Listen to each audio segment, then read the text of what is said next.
Meeting called to order. Today is Tuesday, September 6, 2016. It's now 7:01 PM. Town Council meeting in the Town Council chambers, West Warwick, 1170 Main Street, West Warwick, Rhode Island. Ed, will you lead us in prayer?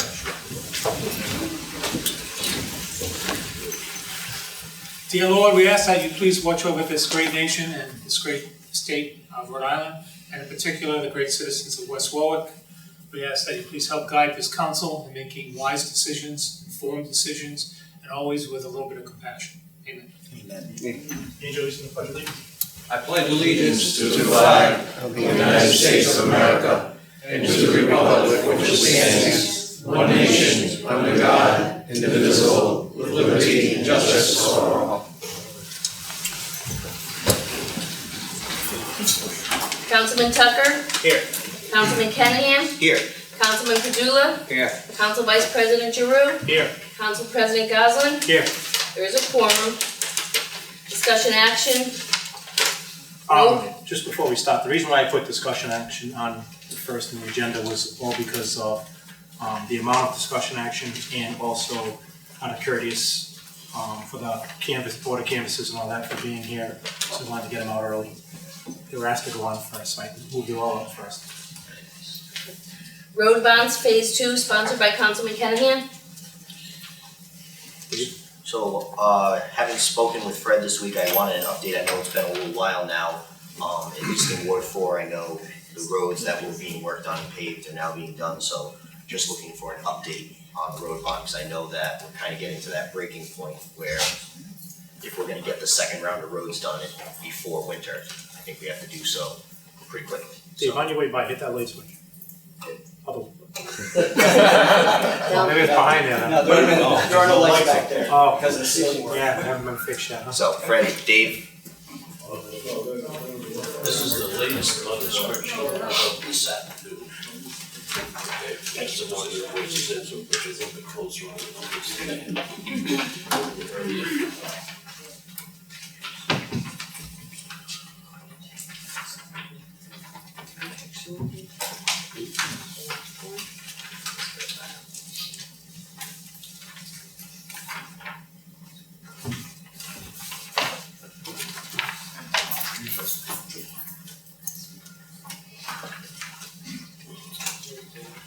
Yeah, that's the spreadsheet numbers as of this afternoon. The one I gave you earlier was for last Friday. Dave, A are we few more expecting? invoices that came in. Any idea where we stand with invoices? How many more are coming? I don't believe you have any more coming except for Lumen Seed and One Street. Small potatoes. Yeah. But you're pretty close anyway. Better not go over. Thanks. I said he better not go over. Dave, on this, I'm in Ward 1, Phase 1 over here, Webster Knight Drive. Yep.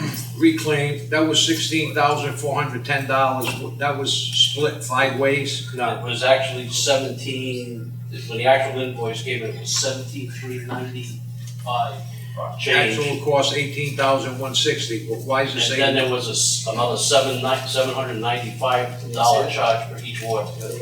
Why does it say Lumen Seed? Hold on. Because Angela, that's what's left to be done on it's it. 18,000 per ward. Right. Right, per ward, it's divided by 5. It's not just not Lumen Seed, that's even and all. Yes, Yeah. this is what's left to be done. See, it says a status. No, I just on top wanted of to it. get that straight, that's all. Everything is marked done except for the Lumen Seed over there. And then we have one small drainage repair on Reitman that's gotta get done. And that'll clean up that, and I'm just waiting for a couple invoices from your ward to come in. Dave, I just had a question on 4, and I texted Fred today because I was a little bit confused when I took a look at it. If you look at the total for Ward 4, Phase 1. Yep. Minus CDBG, we're talking about 560,000-ish. And then when you look at the estimated cost for Phase 2, it totals up to 367,000. But when you look at the total cost underneath, it says 734,000. Are you looking at the new one? I'm looking at what you handed me just now. Ward 4, the estimated total for phase 1 was 564,268. Sure, It actually came in at 547,513, which is good. right? Yep. And I think I'm only missing one invoice towards the drainage on Concord for you. The point I'm getting at though is it says the estimated total is 1.3 million, Down bottom. On the but, bottom, yeah. but if you add up those numbers, it doesn't add up to 1.3 million. That's because some of them changed, because we thought we were gonna cold plane some, but we ended up having to, reclaim them.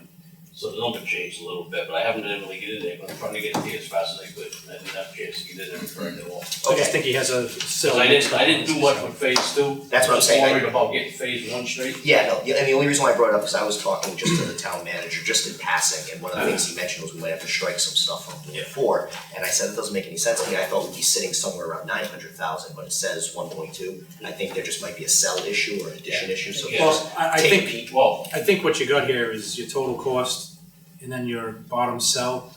I think it's adding something twice, so you just have to go in there and correct it. well, That's- and like I that's it. said, I wasn't really concerned about phase two. Mhm. I was trying to get all the numbers with John, and we went over it for the last 2 weeks, making sure everything was right on the money way. We've reconciled phase one right to the general ledger as far as what's been recorded, what's been paid. Okay, We've been staying current with getting the invoices. that's my only question, I was just concerned, cause when I saw the 1.3, I thought we were gonna have to strike something from the idea that I had for phase 2, so that's all, if you guys would just let me know. Yeah. Thank you. Angelo, today we're looking at that other street for you. Bowling. What I want over there, I understand, but I'll talk to you tomorrow anyway. I understand when you come in Prospect Hill to take the left, I understand from that wall to the cement building, that's where we're gonna have a problem. I'm not concerned about that, they're not using that. It's after that, where the, not that brick place, the second place, where that comes to equal Noble Street. I don't know why we didn't do that when we hit Noble Street. I mean, it's only a strip, probably. So the complaints we get is the area that you're actually saying that they don't use, that's the area that we're getting I gotta take complaints a on. ride, I gotta take a ride with you. I gotta take a ride with you. That real narrow section Yeah. is the one that, Just what's his get a name? price on what it is and Yeah, we'll bring him, he's supposed to meet with us, we'll go tomorrow from or there. the next day. That's not discussion. David, how are we doing on the Shippey Ave, I talked to Flood Maren, and mitigation. Maren's waiting on you because, she said you were gonna have your, community meeting, and then you yeah, were gonna let her know yeah, I just got an how email, to proceed. I just got an email, I think Friday, and I emailed her back, and we just have to decide, Yep. you know, for a time, so those people know what's going on down there. But then, are we still? They're pretty much ready to go, Okay. and, we gave the, basic drawing to Cotties to look at. Yeah. So in case they had any questions, they could contact the engineer, so that when they do say go. Good. We're ready to go. Okay, great. You can use code red Ed to notify the people in the area, so if you just You wanna. can do that. Yeah, we can take a map, you just draw a circle around the area you want notified, and we can draw the same circle on the map and it will only call people within that circle. Oh, great, okay. With a special So announcement probably saying there'll be use, a community meeting at the senior center at this time Yeah. to discuss, so we Very can good. use it for that I'll purpose. give you a call tomorrow, okay, we'll set it up. Great, thank you. Just Thanks, one last question, timeline, if we're able, is this the kind of thing where if we get this on the next council agenda, Cardy feels comfortable if they'd be able to get phase 2 completed by the time the weather breaks? I'm not even sure if you have to have it on the agenda, because your I've already contract has already approved been it, so awarded. basically it's It's just only something you okay can to fix. road You just gotta approve the streets. Okay, segment of streets, we can Yeah, and as long as we're gonna do some straightforward streets, cope, reclaim, sure, and, bind and, finish, it should go pretty quick. Okay. I mean, we did 50-something streets in, 54 days. thank you. Dave, I know I sent out notice to a few people that the road's getting done. There's some curb issues that they're fixing themselves, they're gonna fix themselves. Chamberlain's one, they're fixing. Chamberlain's on the list, but we didn't say anything to him yet because it's up to you to decide whether or not Yeah, to do well, it. he's already fixed his curbing, so there's a few of them that are fixing their curbings and doing whatever they gotta do to make sure that they're ready, they're fixing their own curbings, so Yep. they're not asking us to do it. But just so I have an idea when they're gonna do it, I can let them know, so they're done with theirs. Well, that way is a straightforward road, that's reclaim and, No, I understand, thank you. that could be done in, if they really push on it, could be done in 2 weeks. Any other questions for Dave? Dave, thank you for the update. Just call me before you go there with him. All right. Pat's Garage complaint sponsored by Council Vice President Giroux. Got a call a couple weeks ago, from constituent, over there, Pat's Service, Pat's Towing. And, I guess there was at least one accident he told me about, and, also, there's been some safety issues he's concerned about, the way the area looks. And I believe, who's here for, discussion? Right, Joe? Yep. Want to, come up and, Sure, Joe Carrera, right? that's correct. Just state your name and address for the record. Joe's one of those, landlords that take care of his property, and is proud of his properties. And, I'm glad to, have you, as a property owner here in, West Warwick, Joe. Well, I want to thank the council for having me tonight, and it is of great concern that I'm here talking to the council right now. My name is Joseph Carrero. I live at 170 Brookside Avenue. I've been living in that area around 35 years. I lived all my life in West Warwick. So this I gotta say first, I have seen dramatic improvements with the town of West Warwick, where they were and where they're coming right now, especially in the Arctic area. And these dramatic improvements are coming and are happening, not by themselves, but by the people that work here. So I gotta say that we have made great strides. Thank you. So with that said, there is so much work still that needs to be left done, because you can't take 3 steps forwards and then take one giant step backwards. And what I'm relating to is a few areas on Brookside Avenue. One of them, and a major one, which is a huge safety concern. I've spoken to the owner of Trails Liquor when the incident happened about 3 weeks ago, when they had a flatbed truck that was parked on top of the gas station. And from what I understand, this is like the 3rd incident that happened, that the truck was not properly chucked or brake let go, which the truck went right across Brookside Avenue and hit a telephone pole that had 3 transformers. I was outside and I heard this big noise, so I went to see what it was. Being that the 3rd incident happened of this, dramatic incident, thank God nobody got hurt. But as you folks know, that is a very busy street where kids go and play out in the park, they go to the bike path. And the traffic there is one of the most areas that's really, really congested with traffic. And I gotta say this, that whole area right there, being the heart of Arctic, most of the people come from that area. When you see Pat's gas station, the way that it looks, it's just a sight for sore eyes. Now, from my understanding, he has legal rights to run a junkyard there. My question is, how can the town of West Warwick give that authorization in an area where homes are there, a major area that you come into the town of West Warwick, right into Arctic, and when we make so many great strides in making this whole town look great, that is not the only thing. The other thing is now Mac Enterprises, which is a body shop that's on the same street just up the hill.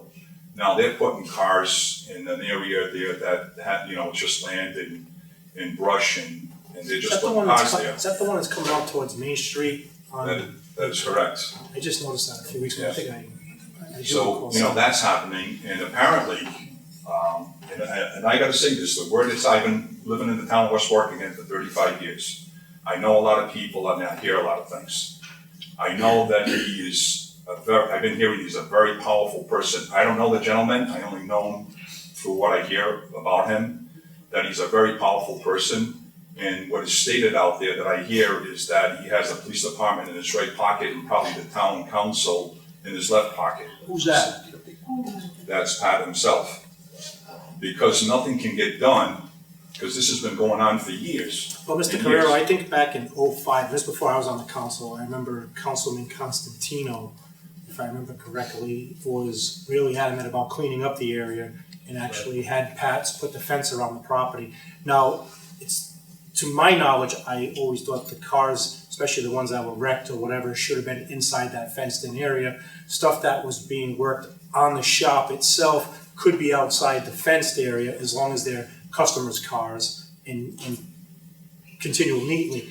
Now, at one point, he wasn't operating gas stations, so he did keep those carports completely empty.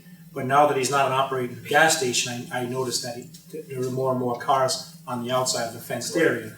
Now, I don't know if those are customers' cars or if there's still a working active station there. But I understand your concerns, and I think that the town, between Fred and what your quote about him having us in his pocket, I've met him only a few times Again, in this my is life. not. I know what you're saying. This is not my quote, and I'm not here to offend anybody. No. If I But offended anybody, I I'm not offended at all, apologize. but I'm just saying, he has never approached me, and I've never approached him about his property. The town has always dealt with Pat Service when they did have issues, and if there are issues going on there, the town should just call Pat in or have a conversation with him and say, hey, listen, the cleanliness down here needs to be rectified. And, if they're not putting the damaged cars behind the fenced-in area, because, and again, that was back in 04, 05, if I remember correctly, and that was before majority of us were on this council. I think the only one who was on this council was Drew.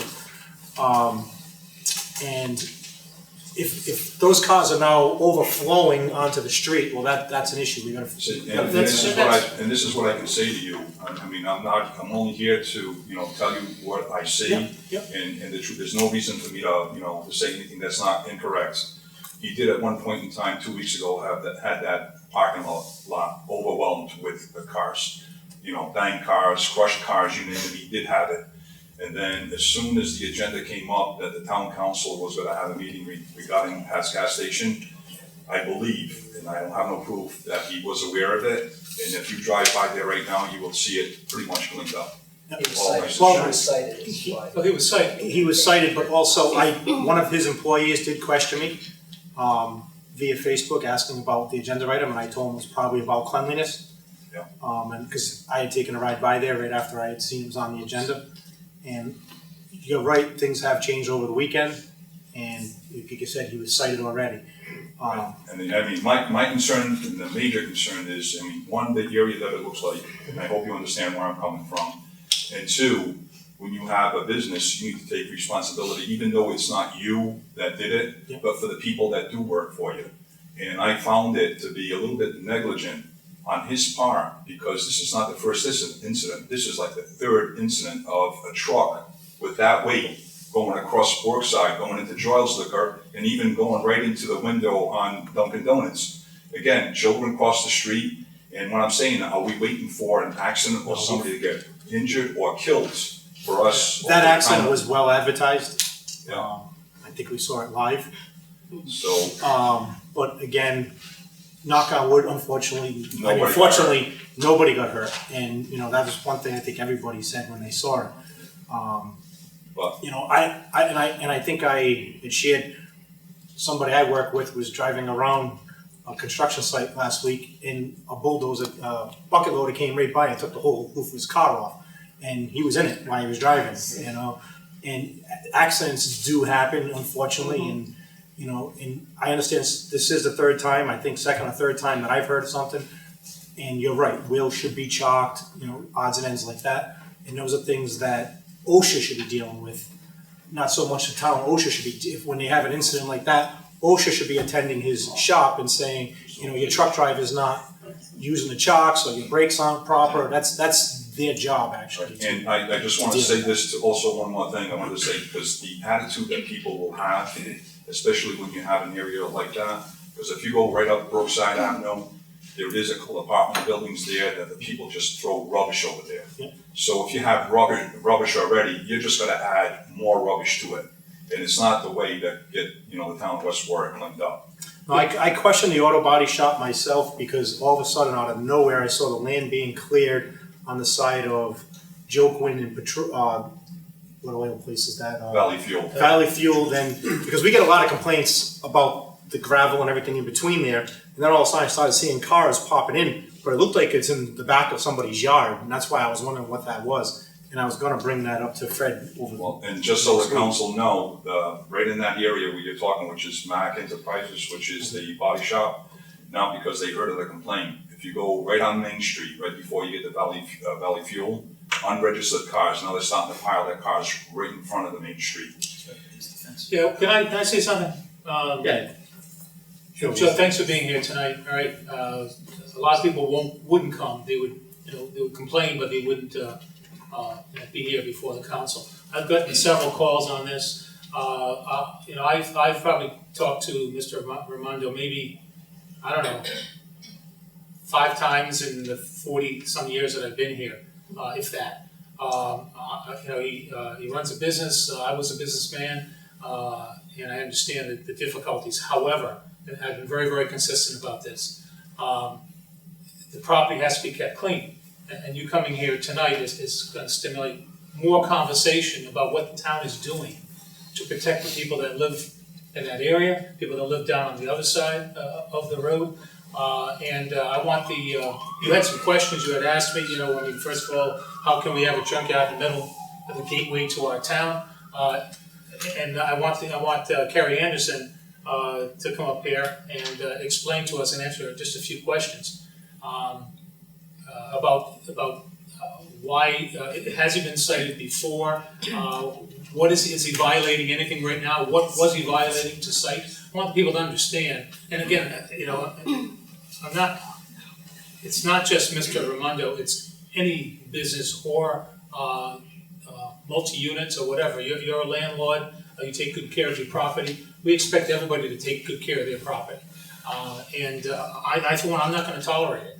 I'm going to make sure that the laws are followed so that people can enjoy their homes. West Warwick has a reputation for not being a dirty, shabby town. I want to clean up this town. I want to do it the right way. I'm not trying to pick on. I'm trying to pick on the people that aren't obeying the laws. Things like what you've experienced. Things like a sofa on the corner of London Avenue and Earl Street being there for 4 weeks on the sidewalk. Yes. 4 weeks. Yes. Right. Things like that. Trash cans for 4 or 5 weeks, if not forever. Exactly. We've got to stop that. On Route 117, there was a sofa there for a couple of weeks, on top of the bypass pipes there from the water company.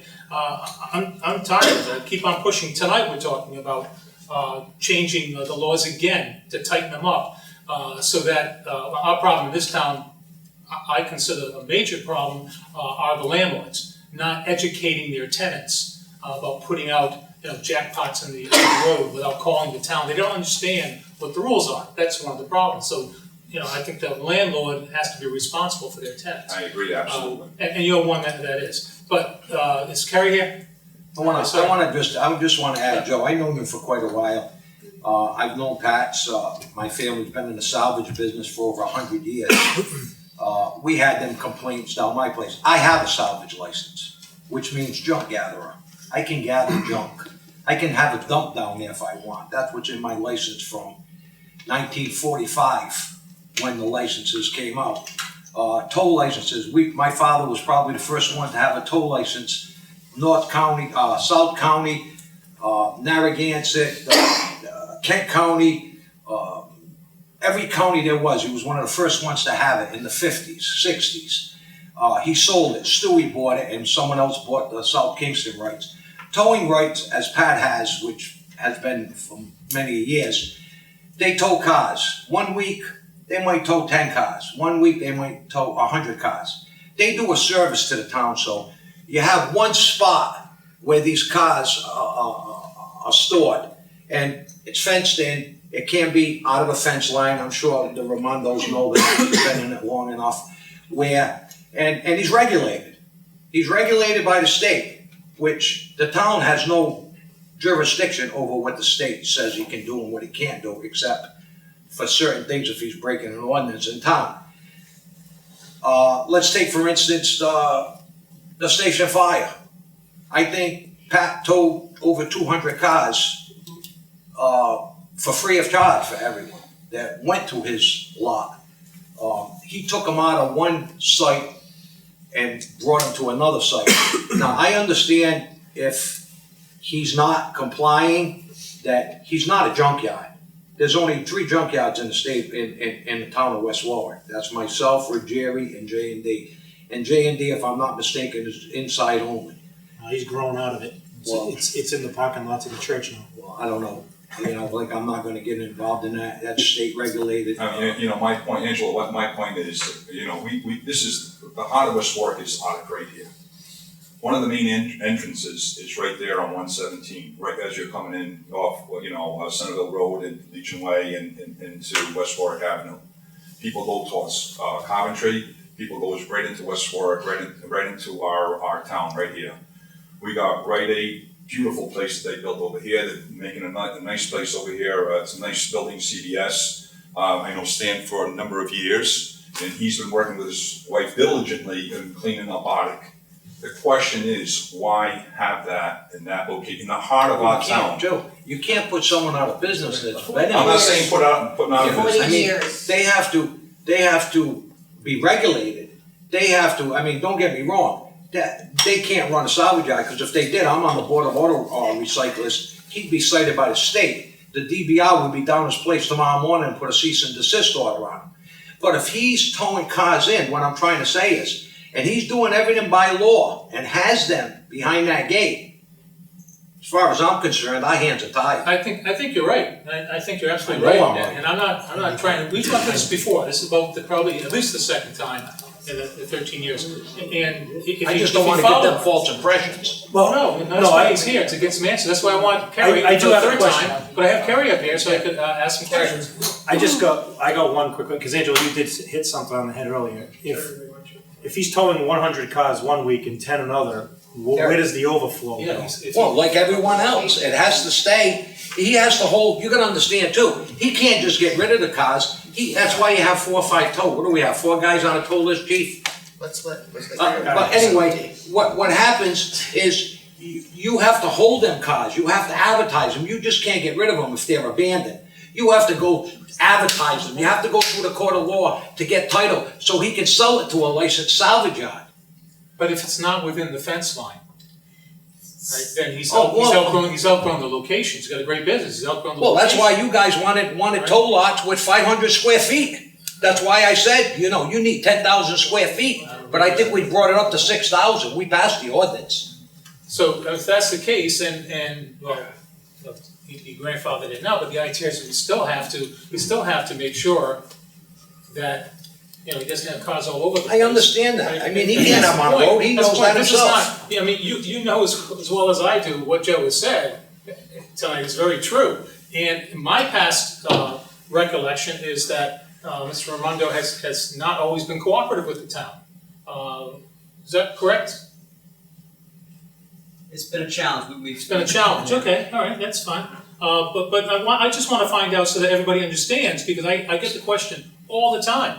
Why do we allow a junkyard in there? First of all, it's not a junkyard, it's a what do you call it? If it was Tow it's a yard. tow yard. But it's a tow yard, but they still have rules and regulations that they have to stick by. And in my opinion, they haven't. And I guess I've been proven right, because Kerry's gonna tell me why it was cited.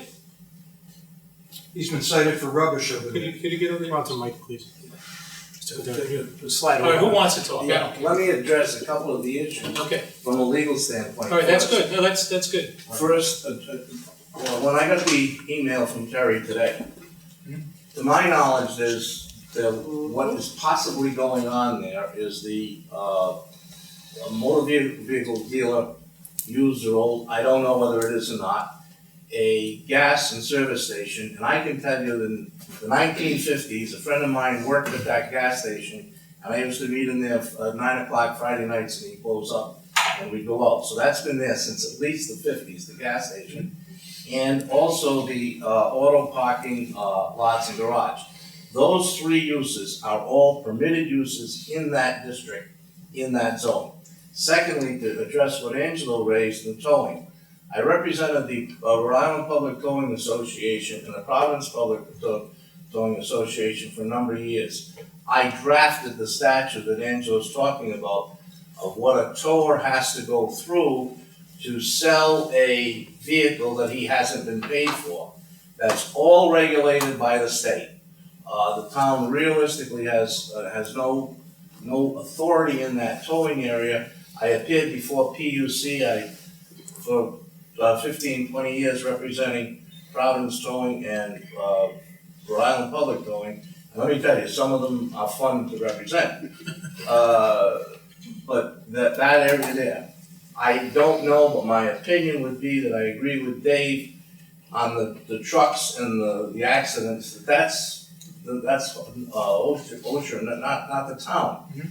I think the point was, he's just saying in that corner there it's been proven to be kind of unsafe. That's, Again, I agree, but I'm just saying that I don't see a town authority to go in and say you have to have trucks under your cars or, no, I agree with and Dave said finally, also. and finally, in answer to your question about has he been cited in the past, I represent the town before the municipal court. I've been here since 2004.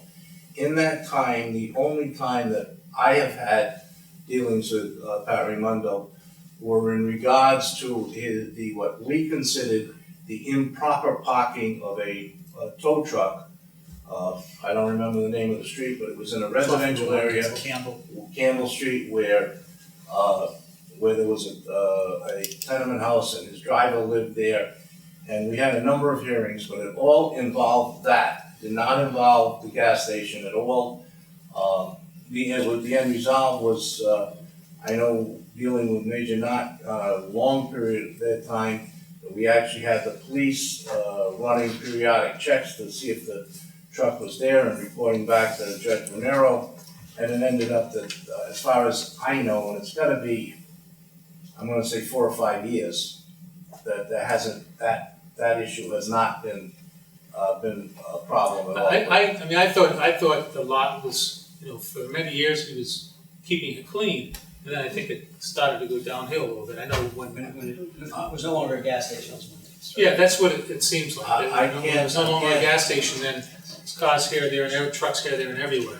I can't address the cleanliness and neatness because I would assume that if there are any violations there, they would probably come under under our code of housing and building and maintenance of yards and that kind of stuff. But as far as the zone, the towing, the trucks or anyway, I really don't see any jurisdiction within the town for, there may be a condition that the town doesn't like. Maybe there's something that under the zoning code, the building official in a capacity as a building official, as opposed to as a zoning official, could do something, but that's the extent of it. I just Okay, have and to- that's, Well, Al, I got a question, and I'm sorry, I want to cut you off there real quick. When it comes to the size of property, Angelo's right, 6,000 square feet, 10,000 square feet. But there's gotta be a limit of how many cars can go in that 6,000 square foot area. Whether it's 20 cars, 30 cars, whatever the size of the car is. Again, now you can talk. 6,000 square foot place, New York City. A friend of mine runs a salvage yard right in Manhattan. He's got a 40 by 40 lot. You know what he owns? He owns from that ground to God. He puts them 8 high. They have a restriction.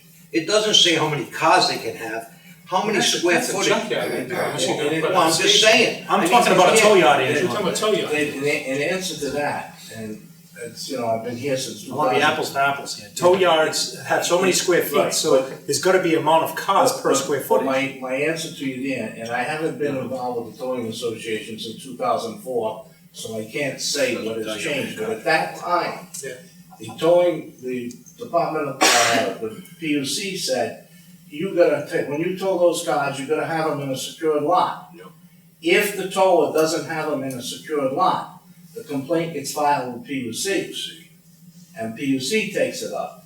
The complaint, that's where I had a lot of business, the towers weren't properly, So I'm pretty much right in saying that the fence was put up for a reason back in 04, 05, and it was about that time that the former police chief raised an issue that the PUC came down and said that you gotta secure them on your property.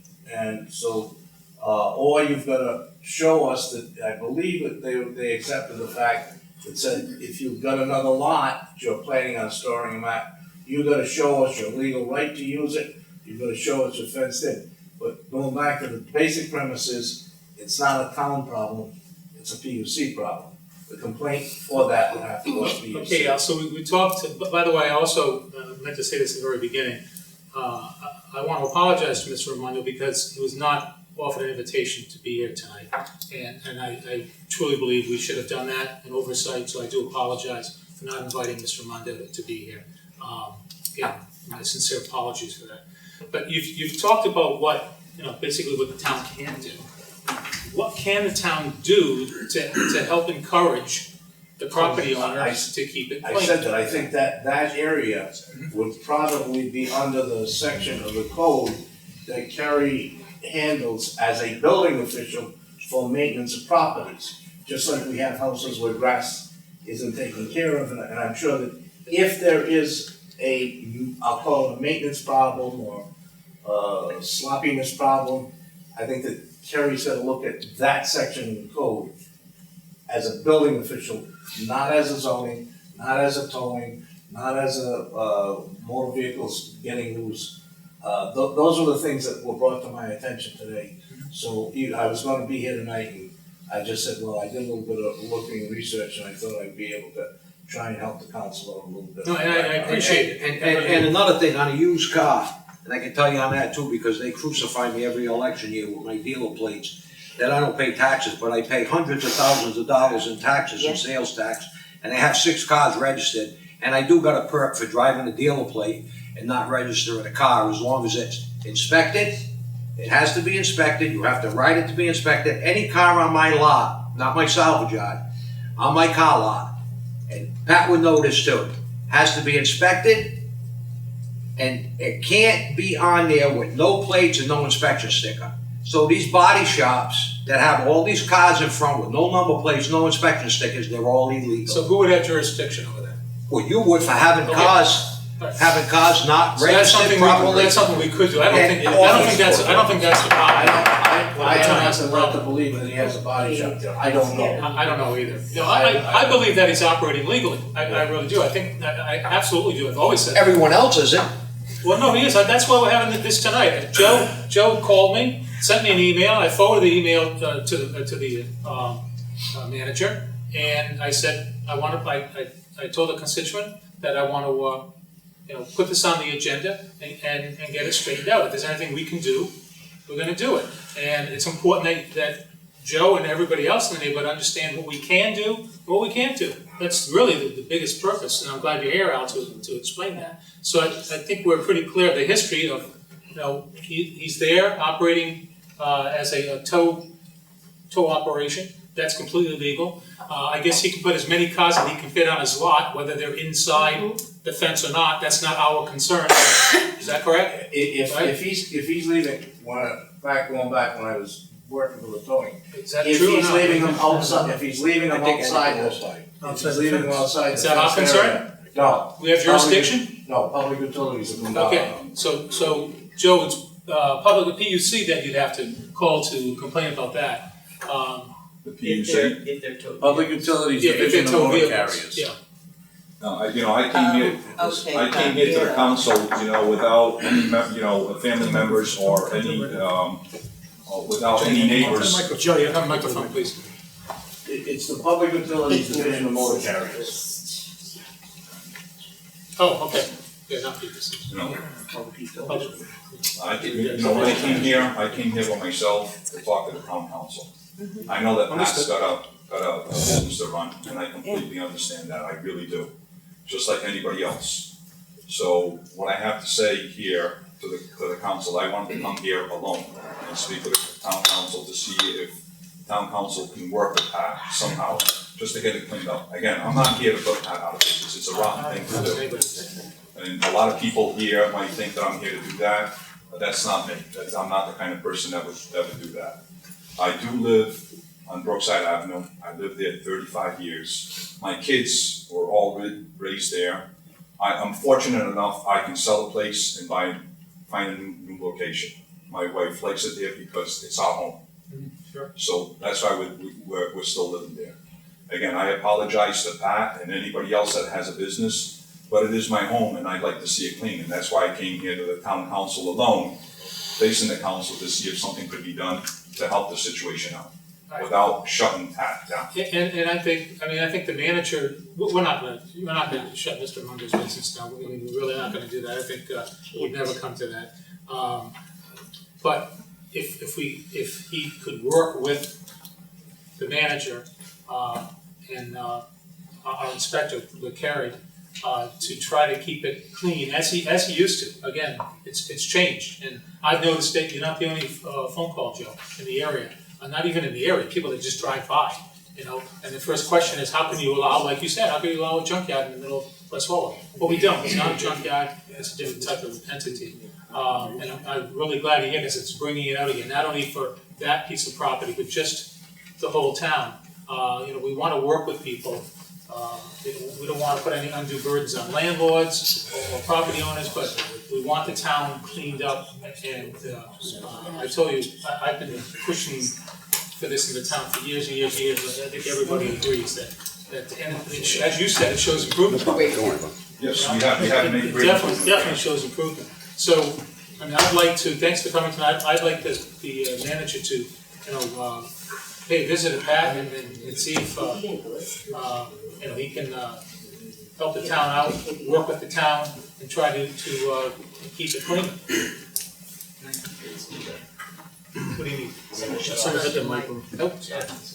Good. So, one thing I will say is that there are only certain things we can cite on this, because he is grandfathered, he has operating business. Kerry has cited him for trash. There was a truck on the side of Main Street there that was loaded with garbage. It was there for like 2 weeks. It was ridiculous. And I said, Kerry, you gotta get out there, you gotta get rid of it. Kerry went out there, cited him, but when we cite people, we give them an opportunity to address the situation. He's always addressed the situation. We've never had to take him to court on those issues because it might take a little push once in a while, but he does always address it. There are certain things, and unfortunately, since it hasn't been a gas station, it gets cluttered with vehicles. And I don't know what the status of those vehicles is, but I know that in speaking with Kerry, that he's got a right to have them there. So there's only so much we can do. That's what I wanna hear. What we've been trying to enforce is Well, the they like trash, it. and it would be great if, work a little harder to keep that corner nice, and that would be great. We would really appreciate it, but I will say that anytime we've gone to him and said, you have to fix this, he's done it. With the exception of the parked vehicle that, Al referenced before, had to go to court, and then it was taken care of. But as far as the site itself, and even the property behind, which I know is not in his direct ownership, we've gone out, we've cited that one, the one across from Valley Fuel, and we've gotten people to move those vehicles. But that individual that parked the vehicles there, and Carrie, I believe those are moved now, right? Did those get moved? All but two of them have been Okay. removed. But what happens is he just finds another location, he moves them, so we end up chasing this guy, not Pat, but this individual around town, citing at every different location because he's putting them in places that aren't zoned for their vehicles. Yeah. So it's a problem that we continue to do, but we can only do what we can do within the law. And we That can't- property across from Valley, Yes, adjacent to AJ's parking lot, who owns that? I don't know, you guys can probably answer that better than I can, it's not It's Pat. under the name of Richard Banks. Who said that? Oh, Carrie. Thank you. Right, so cooperative? Yeah, he's the I one probably I- get more from Kerry, Hold on. Yeah. Kerry, I need you to come to the mic if you're gonna. I'd probably get more phone calls on that and questions about that property. That loan pipe, You know, asphalt. I mean, How long's that been? just that whole area. I spoke to Mr. Thanks, Banks. Joe. He said, why don't you speak to the owner of Mack Industries who owns all those vehicles, which I did. He promised me he'd have all his vehicles out by Friday. I came back from vacation today, they were gone. Good. The other two vehicles that are out there do not belong to him, we don't know who they belong to. Another thing about that property, Call Pat, he'll tell me what. by the way, you said he wasn't invited, he's in the third row, if you wanna talk. He's actually standing behind you now, Oh, there you are. Well, and he's waiting to speak. Anyway. What was I saying? The two vehicles that you The don't. two vehicles that are out there, we don't know who they belong to. We don't know who's been dumping all the organic crap out there either, which I spoke to Pat about and Richard. Thank you. We can't be out there 24/7. So what's the actual violation?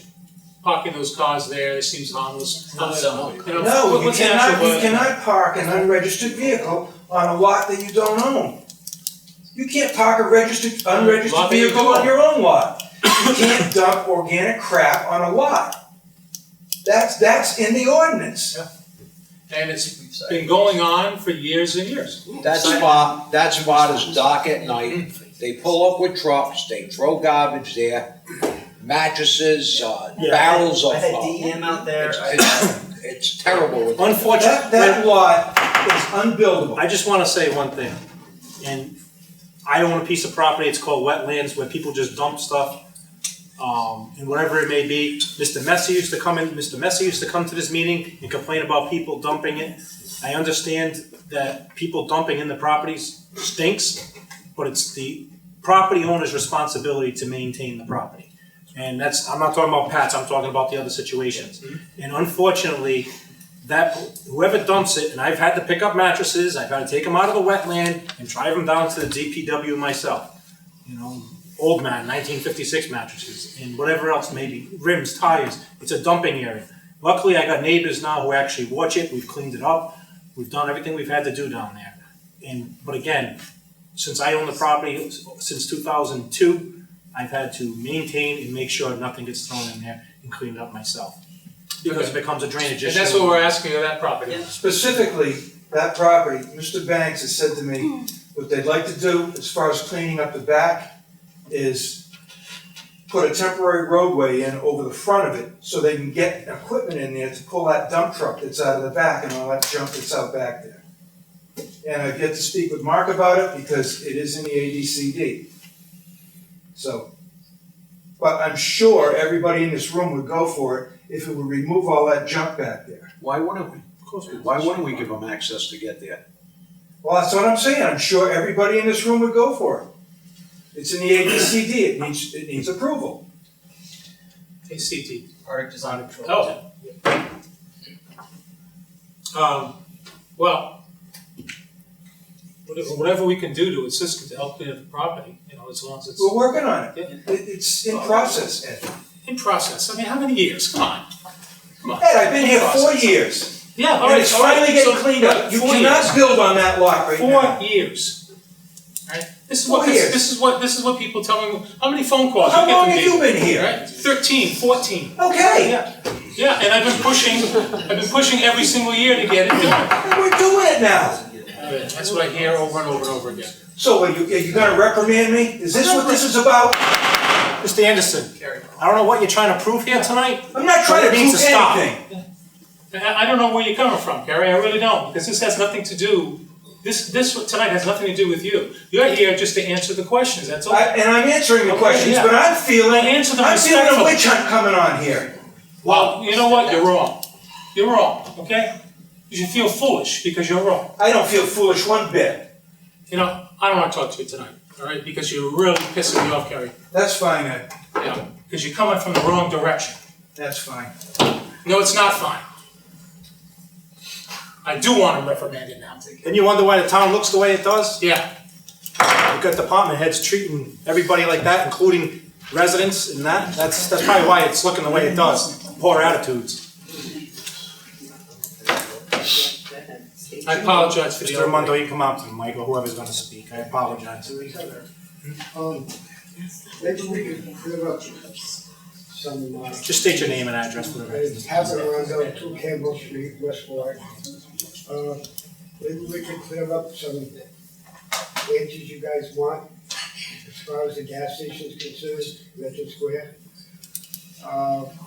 Back in 1986, we went to court, Superior Court Judge, Judge Needham, heard the case between West Warwick and I, as far as storing cars over there. Town council were running a junkyard without a license. We went to court, after 3 years, they decided it wasn't running a junkyard and running a towing business. And basically, that's all it is a towing business. We've been busy, we do have our slow periods. Any cars that we tow, or the police department, other accidents go behind the gate. They're always behind the gate. We do work for insurance companies, those cars could leave outside the gate. Go ahead, Richard, you could explain it. Good evening, Richard Poole, 41 Pike Street, West Warwick, Rhode Island. So any cars that you guys would see on Brookside Avenue, we are a sub-hauler for a company called Coparts. We go all through, basically from Warwick down to South County, all the way down into Westerly. We transport totaled cars. I pick them up all the time. I also drive for Pat's. I pick them up at Astro. I pick them up at Moore's and Coventry, all the way down into Willimantic. And what we do is, in order to they go to Mendon, Mass. But it's quite a hike from Westerly up to Mendon.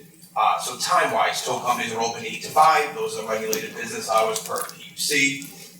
So what we do is we cut our trips short. So we'll go down to South County, we'll pick the cars up, we'll drop them on Brookside. Every Tuesday, Monday night into Tuesday morning after class, that's how I get my extra hours. I come in the morning, starting at 2 a.m. I load them cars on Brookside and I take them into Massachusetts. So the cars you see that are always in rotation, trust me, I have swept Brookside Ave from leaves. Thank you guys for pushing to the dumpster. It's allowed us to get rid of numerous amounts of things. We all take pride in what that place looks like. It's our name. I've been with Pat for a long time. Like Pat said, any vehicles, we're regulated through PUC, and that's the last thing you want to do is aggravate PUC as far as storing tow cars. There's a couple of reasons. It's liability. People come down. Let's say I towed someone's car and they had a DUI and they are now PO'd and they want their car. We would lose as a tow company to allow that vehicle to stay unsecured. Because what would happen? You come down, you get your car and you drive it. Most of the cars we tow sometimes don't have keys, people are PO'd, they get arrested, they throw them in their pocket. It makes my job a miserable nightmare. But at the end of the day, you would then just be able to come and pick your car up. We wish we had a better location than Brookside Ave. We're all aware of it, we all live in this town. But our lot is only so big. The garage is busy. So anything that you see from basically the corner of our building pushing back towards the green fence, those are repair customers. Some of them sometimes have been in accidents. Pat does have a body shop in Coventry, so the mechanical parts we'll do here, the body work we'll do over there. But them cars are always in a rotation, and it is an absolute nightmare to get rid of a car that people have abandoned. I say to Pat all the time, why doesn't the police department enforce the abandoned vehicle law? There's an ordinance on the state books that if you abandon your vehicle, you can be charged.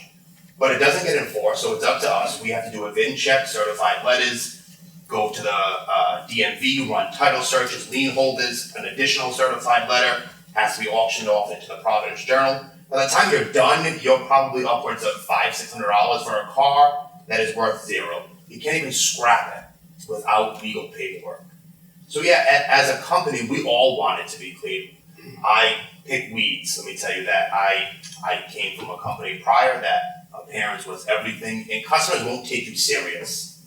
The gentleman who spoke before, obviously he isn't a customer of ours. My goal at the end of this would to make him a customer.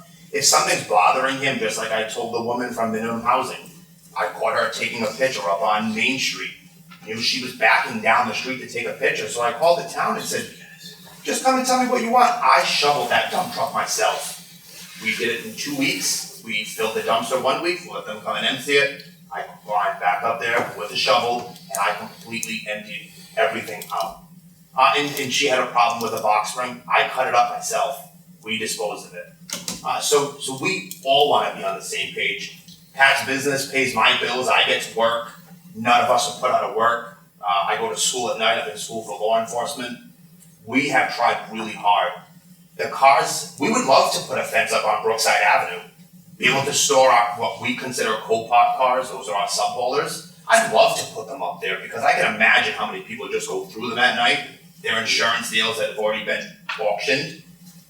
But we're not, just like Mr. Kerry has said, it's an unbuildable lot. Well, to me, that just sounds like he's being biased. Why can't we fill it in? We don't want to build. Can I ask you a question? Of course you can. You said the minimum housing inspector was in her car taking pictures of your building and doing whatever. Shouldn't minimum housing, and I'm not a minimum housing person, but shouldn't the person be knocking on the business's door saying, I know she knocks on residential doors. She must go to an accident. I took a picture. But my question is, instead of taking pictures and sending them a letter, shouldn't she get out of her car, could I speak to the manager or the owner or whoever it may be? You know, these are the things I need you to clean up. She still needs to take the pictures. She needs to take the pictures, but she didn't get out of her, it sounds like she didn't get out of her car, she paid a high tail out of it. Knock on the door. And Mr. Presley, Yeah. when she had, after I had told the town, she actually did, I was up in the dump truck and she had showed up behind me. And I had said to her, like, whatever, he's 67 years old, I work for him, I wouldn't expect him to shovel the dump truck. But if we're in there and something as particular is bothering you, let us know. We don't wanna be here, we don't wanna hear the complaints, you guys don't wanna hear the complaints. We pay taxes in the town, he pays tons of taxes in the town. None of us wanna do this. Whatever it is, she showed up, she wanted it fixed, I fixed it. I told her that to her face, give us the benefit of the doubt. And I also said, take your pictures, you have to do your job. You gotta document it, I don't have any issue with that. Give us a chance to work on it. Go back, tell them what we have done, not just what we're not doing. And I think our policy is to give you a chance, and by the way, thanks for being here Well, you're welcome. tonight, I- thank I you very, very much. appreciate it. I mean, And this is great, because there's some talk now, and it seems from what you've been saying, is that you're trying to work with the town to keep the place clean. That's fantastic, and I think it's important that the public know that. Mr. DeVille, our truck that was parked on the front island, it didn't just roll on the lot. Somebody actually put it in neutral and it rolled out like an hour later. Police department, the press officer on the scene down there, basically said the truck was in neutral. So I imagine somebody put it in neutral. The truck was automatic. It wasn't gonna come out of gear by itself. You know what I mean? Yeah. So somebody tampered with that. It was nothing that, on our area that we did. It was just, we're having some issues with a gentleman down the street. We had to make some changes at our Coventry location. We have two other yards where we store cars. We store them in Coventry and the city of Warwick. I got 2 other garages. When we get overjammed, we'll drop them off in Coventry or I'll drop them off in Warwick on Gilbane Street. So we've got other locations, but sometimes we really get too busy and they end up here and there. But as far as the truck issue, somebody tampered with it, and we know basically what was going on. The police department knows what's going on. Officers told us, he said somebody put it in neutral and it rolled away. So it wasn't something that, you know what I mean, something that was done deliberately, and something was supposed to. And nobody's more embarrassed by that than us as a company. That's the truck that I drive. So it was an accident. I mean, you understand the frustration of your neighbor and the other neighbors, is that, they want a safe environment. I got the lady next door to me, Anne Marie, she's a very good customer of ours. We got the one behind Joel's, she's a good, most of our people up on Brookside, West Warwick Avenue, they come to our station. When we had gas, they used to come down and get gas all the time. I mean, usually with neighbors, we always get along. We couldn't satisfy them, and that's the way it's always been. I've been there for 45 years, since 71. I don't go looking for problems, but sometimes they come to me, and we're gonna deal with it. Again, I appreciate you guys being here tonight, and I think Fred is hearing what he wants to hear too. Is that, you're making an effort, and again, a lot of information was exchanged tonight. I think that's very important. That was one of the purposes I wanted, so that people would understand what we can, what we can't do. We want to push you to keep the area clean. It is like a gateway to West Warwick. Which only attracts more business back to us. Yeah. I understand that. The aesthetics look of it is what attracts customers. Yeah. Well, I'm exactly. very aware of that. And in the type of business, you work in cars, it might be wrecked, it might be, but you've got to follow the rules like everybody else, and I think you're making a commitment tonight to do that. And I appreciate that. And Joe, is Joe still here? I just want to know if you had any. Joe, again, this type of dialogue, I think is very good. I think it's very productive, and maybe we get a better understanding of what's going on. Well, and like I said, first of all, I don't know the path. Nice to meet you. Nice to meet you. These guys don't talk. And from what they're saying, again, this is nothing against, Pat or your family or anything like that. Again, it's a neighborhood that we live in, and all I came here for the town council. Again, I could have brought, more people to support. Didn't want to turn out to be a nightmare. All I wanted to accomplish here today is so that it would be constructive, so that both parties would agree to work on making, that whole area a safer place, so that we can walk freely without any incidents, and also look a lot better, because I'm gonna say it again, and I believe you have said, this is the heart of our town is Arctic. And we're doing such a good job of making the changes, and let's keep, all I'm saying, let's keep it up. And there's still a lot of work that needs to be done on Brookside. I would greatly appreciate it if we looked at that whole area there and see if we can change it for the better. So I thank you for having me tonight. And again, I thank you for both parties being very cordial towards each other. I know I've had some conversation with Mr. Gould, and I think, personally, I think he's a dedicated employee who wants the property to look good for Mr. Ramon. So, Thank you, Ed. gentlemen, thank you very much. Thank you, folks, I appreciate it. Dave's got one comment. If I might take one more minute of the council. Hold on 1 second now, Dave's got a comment. I don't know if it applies for the immediate future, but perhaps in the near future, maybe Fred can put our CDBG coordinator in touch with the owners. And I know we do stuff with storefront facades, and there's money available to help beautify storefronts. So if the goal is to clean up the image and, put up a sign that says Pat's Towing, and really kind of, if you look at Valley Fuel, how it looks really, really nice. Maybe in the future, if funds are available to do such a thing, there are ways that we can help, and federal money that can be used to help. We're always open. So definitely, if, Fred, if you want to reach out to you. Thank you. One more minute to try and put PUC and the touring industry in proper perspective for the council. And the gentleman said that tough to deal with towers. I'll go to state a step further and say that they, in my opinion, at that, when I was doing it, PUC was anti-tower. And I think the proof lies, if you put my name in the internet, it comes up that I was held in contempt of court at PUC because of the revenue, because of the way they treated the towers. Thank you, Al. Mad Dog L. Fury. All right, let's move on. Get out of time. Don't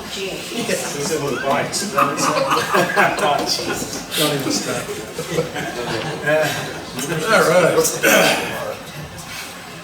IT services sponsored by Council Vice President Giroux. Boy, you really have fun. Yeah, right. Sorry it took so long. But let's pick up. So this is just back on the agenda. We went out to RFQ. We interviewed several firms. The reason why we chose RFQ as opposed to RFP is because with something like IT services, professional services in general, we really look at the qualifications of firms as it applies to your needs. And a straight cost per cost, so that isn't necessarily the best approach to these types of services. So attorneys, IT services, specialized services in general, even environmental type services. We ask for costing, per hour costing as part of those calls, but we do not base our decisions solely on the cost per hour. We base it on the overall offering from these firms. So we had 7 different firms apply, some very major corporations, some smaller, down to single man outfits. Our recommendation was for RCC because we feel that their size and their knowledge fits us well. They had a strong focus on security, which is my major reason for going out RFQ. I felt we had a lot of vulnerabilities within our IT system. RCC actually provided a job for us last year where they did an off-site backup for us. We did not have. We did triple redundancy cloud backup for all of our servers right now, which did not exist just a year and a half ago. So, and one of the things we're particularly concerned about now are things like ransomware and some of the other hackings that are going on in government agencies of all sizes, but similar to ours, and we have a lot of vulnerabilities that we want to get addressed as soon as possible. And in the process, this organization will also take over the day-to-day IT services for us. They'll also serve as more or less an IT director when it comes time for budgeting and capital budgets and things of that nature. So they'll help us in the long-term planning so that we know we're into a lot of funds for new computers, new servers, and other equipment. So based upon all that, there's, again, for professional services of this nature, without a formal bid process. We didn't, we just felt it was important to get the council buy-in before we make a move like this. This has never been done in the town as far as I can see. With respect to IT services, long overdue. Our review committee included the IT communications people from the fire department, from the police department, Johnson, Eno, myself, and we did review all the applications. We interviewed 3 separate firms, a lot of questions, so very thorough in the process, and we just ask for your approval to move forward with this so that we can get this moving as soon as possible. Again, I do feel we are very you should feel that way. Reviewing the many operations around the country that are very vulnerable right now. With all the issues we've in mind, I run a data center, and a day doesn't go by where we don't get a virus or something. And we had ransomware 5 times now. The key is what you're doing. Back up, because that's the only thing that you can do. Once you get hit by the ransomware virus, basically all you can do is shut everything down so it doesn't spread too far and restore all the files back. It's horrible, absolutely horrible. All right, so good job to you and your committee on this. So we had this last time. Why did we postpone it? There was a reason why we. I think you wanted more opportunity to read through the Right. materials. Okay. I recommend passing this. And again, congratulations on raising the bar again to make West Warwick a little more professional too. Doing a good job, Fred. Any other questions? Thank you, Fred. Yeah, I'll take a quick vote. It's discussion action. Brian? Yes. Angelo? Yeah. David? Yes. Ed? Yes. And I vote yes. Canvas Board Salary Meeting Cap sponsored by Council President Goslin. Yes, I've received some calls on this matter. Also, just want to clarify, are they paid up to date with their salaries? I know they get stipends of $25 a meeting. Okay, just to keep this short and sweet, I received a couple of calls. I had brief conversations with Ray, Nancy. The Canvas Board's been very busy as of late. So what they've asked me to do is at least for this election to not have a cap on their meetings. So if they have 4 meetings, they get paid $25 for each meeting. If they have 6 meetings, but they wanted to ask for no cap because they didn't know where this situation was going or where it may be from here to November. Yeah, I only need one to speak. Yeah, I just wanted to show that the entire board is here. Yep. By the way, for the record, Ray Land at 111 North Avenue. They just left you. Yeah, they just left. The fight began, they ran. We're right back here. Thank you for those kind words, Council President.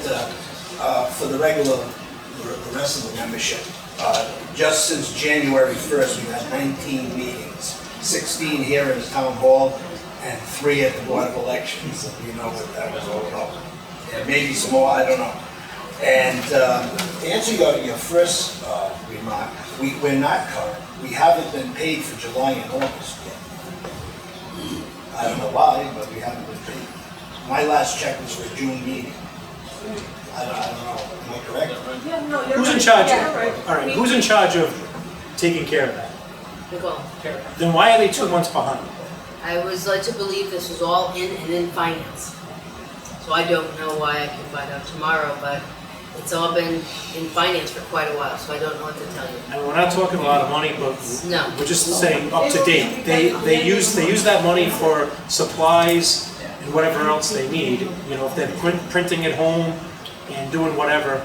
They don't need to print at home, they can do whatever they want right here. Again, if they're at home and they want to print up a 1-page thing, why drive here when you can do it from home?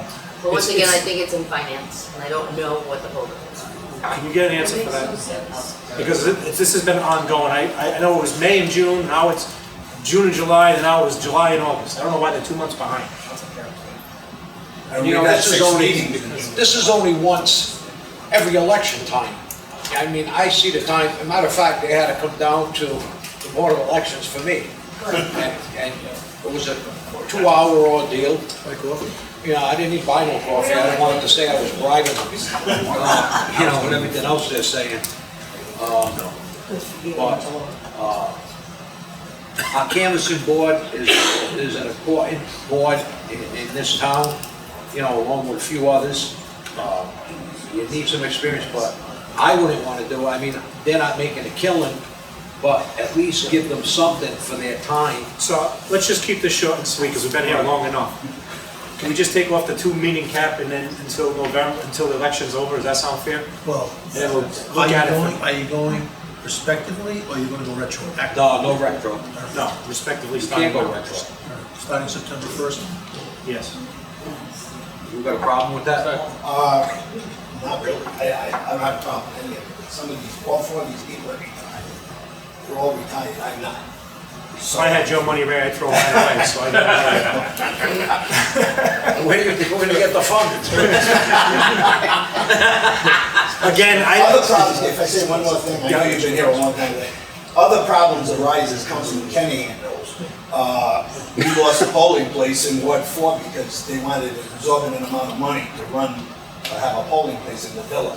So we had to scurry around and find another place where we've got St. Mary's and the Amazing Queen. So other things arise other than these meetings that we're coming.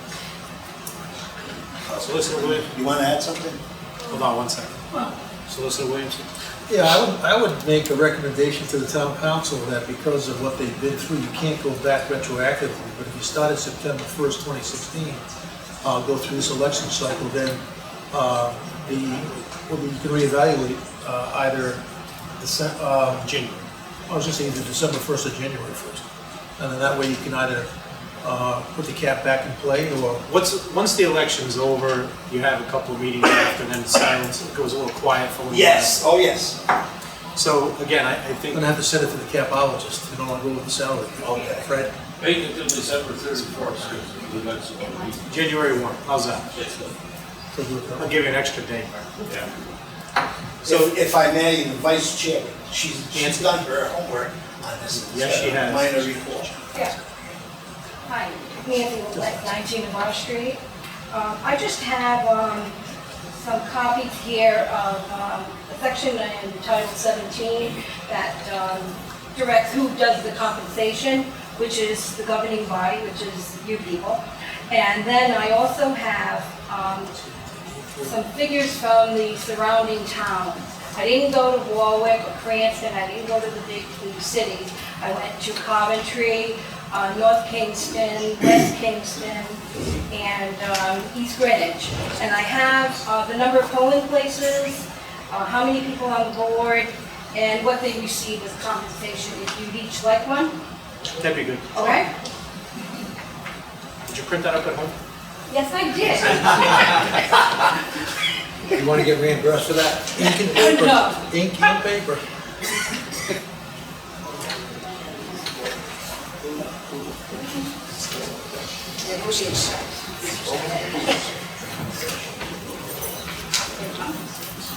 If you have any questions.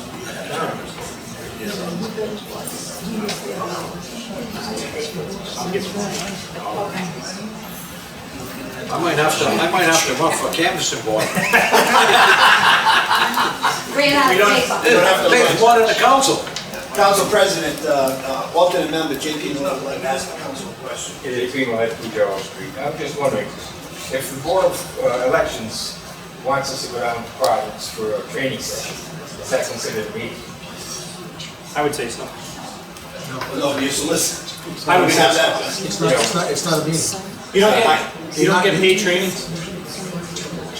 I guess we put it. Unless you're meeting as the Board of Canvassers to discuss Board of Canvassers business, it's not a meeting. Is there a way to factor that in there? Yeah, call a meeting before you go to the canvass, before you go to the Board of Can you Elections. say $25 per meeting and $25? I would make the following suggestion, based upon what I think the council may do regarding my suggestion, is that the board, along with the documents that Ms. LeBlanc just provided, provide a suggestion as it relates to those training sessions.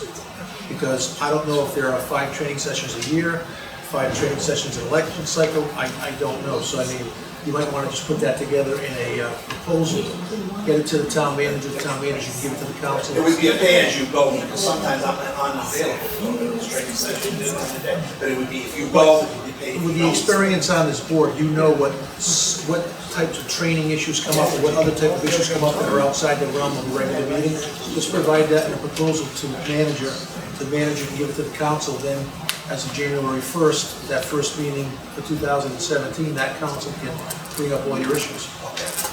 So when is going to be the point now, starting? September 1st, 2016, my January 1. To January 1. For January 1, there's no cap. No cap? No cap. $25. Okay, thank you very much. I've been a board member for. Bert, you won.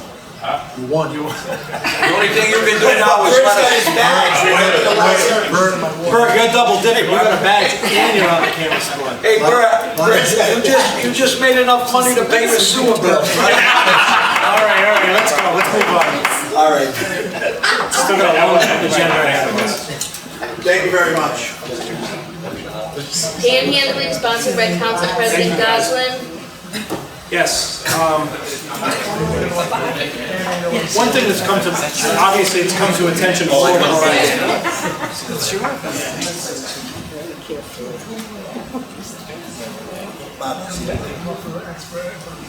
Panhandlers come to the front in all of Rhode Island and probably across the country. Is this front page article? Sunday Journal. Just in the Sunday, I get the Sunday Journal.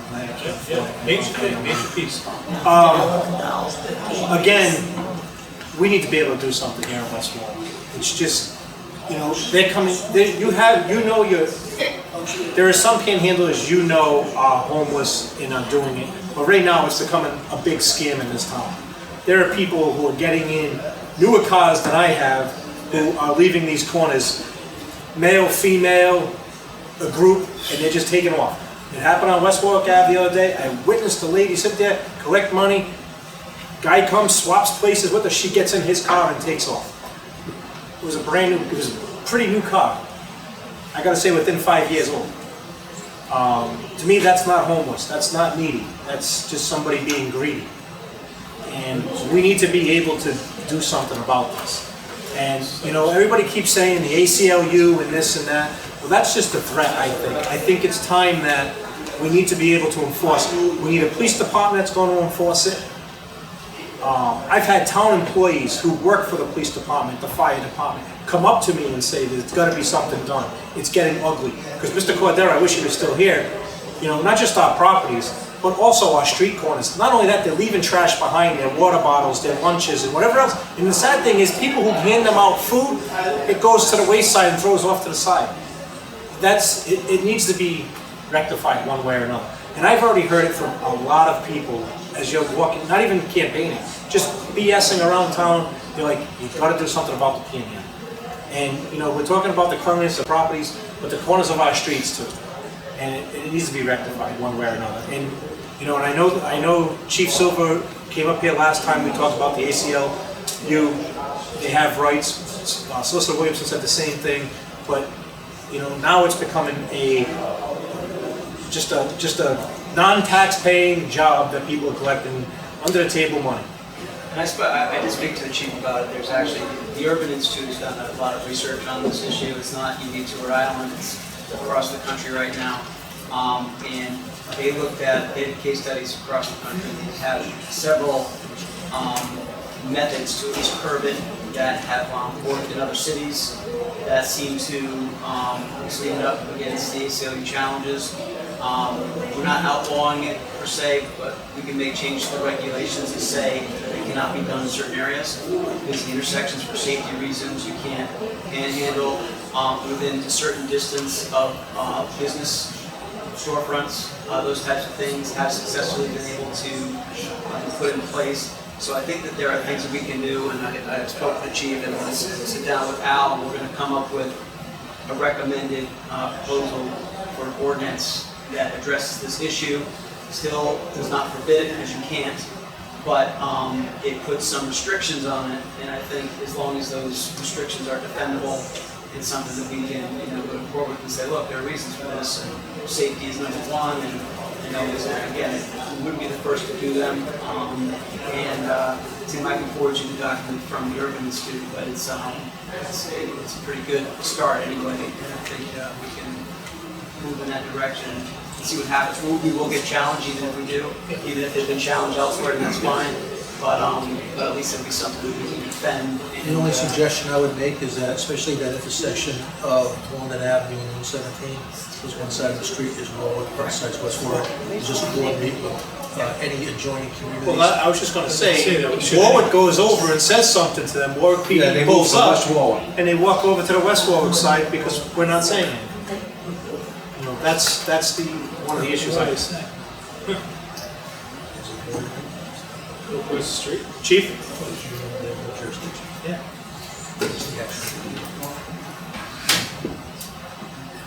Well, I know you had mentioned it, and I had previously spoke about, them having rights, and we know about the Cranston case where Cranston was sued, and they settled in the federal court back in the spring.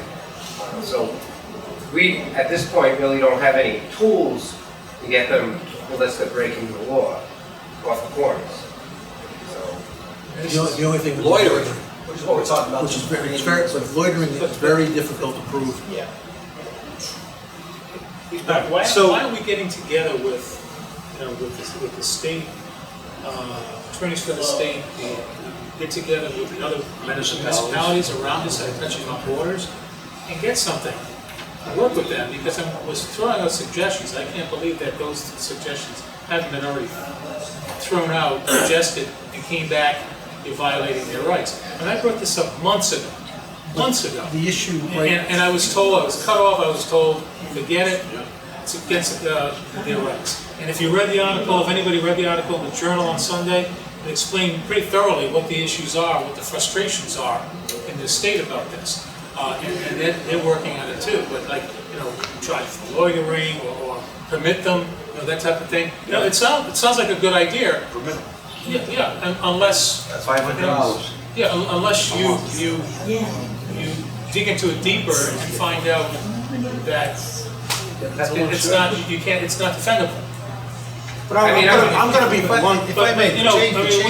We were very bold a few years ago and said, oh, I don't care, those political signs are too big, they're coming down. And what happened?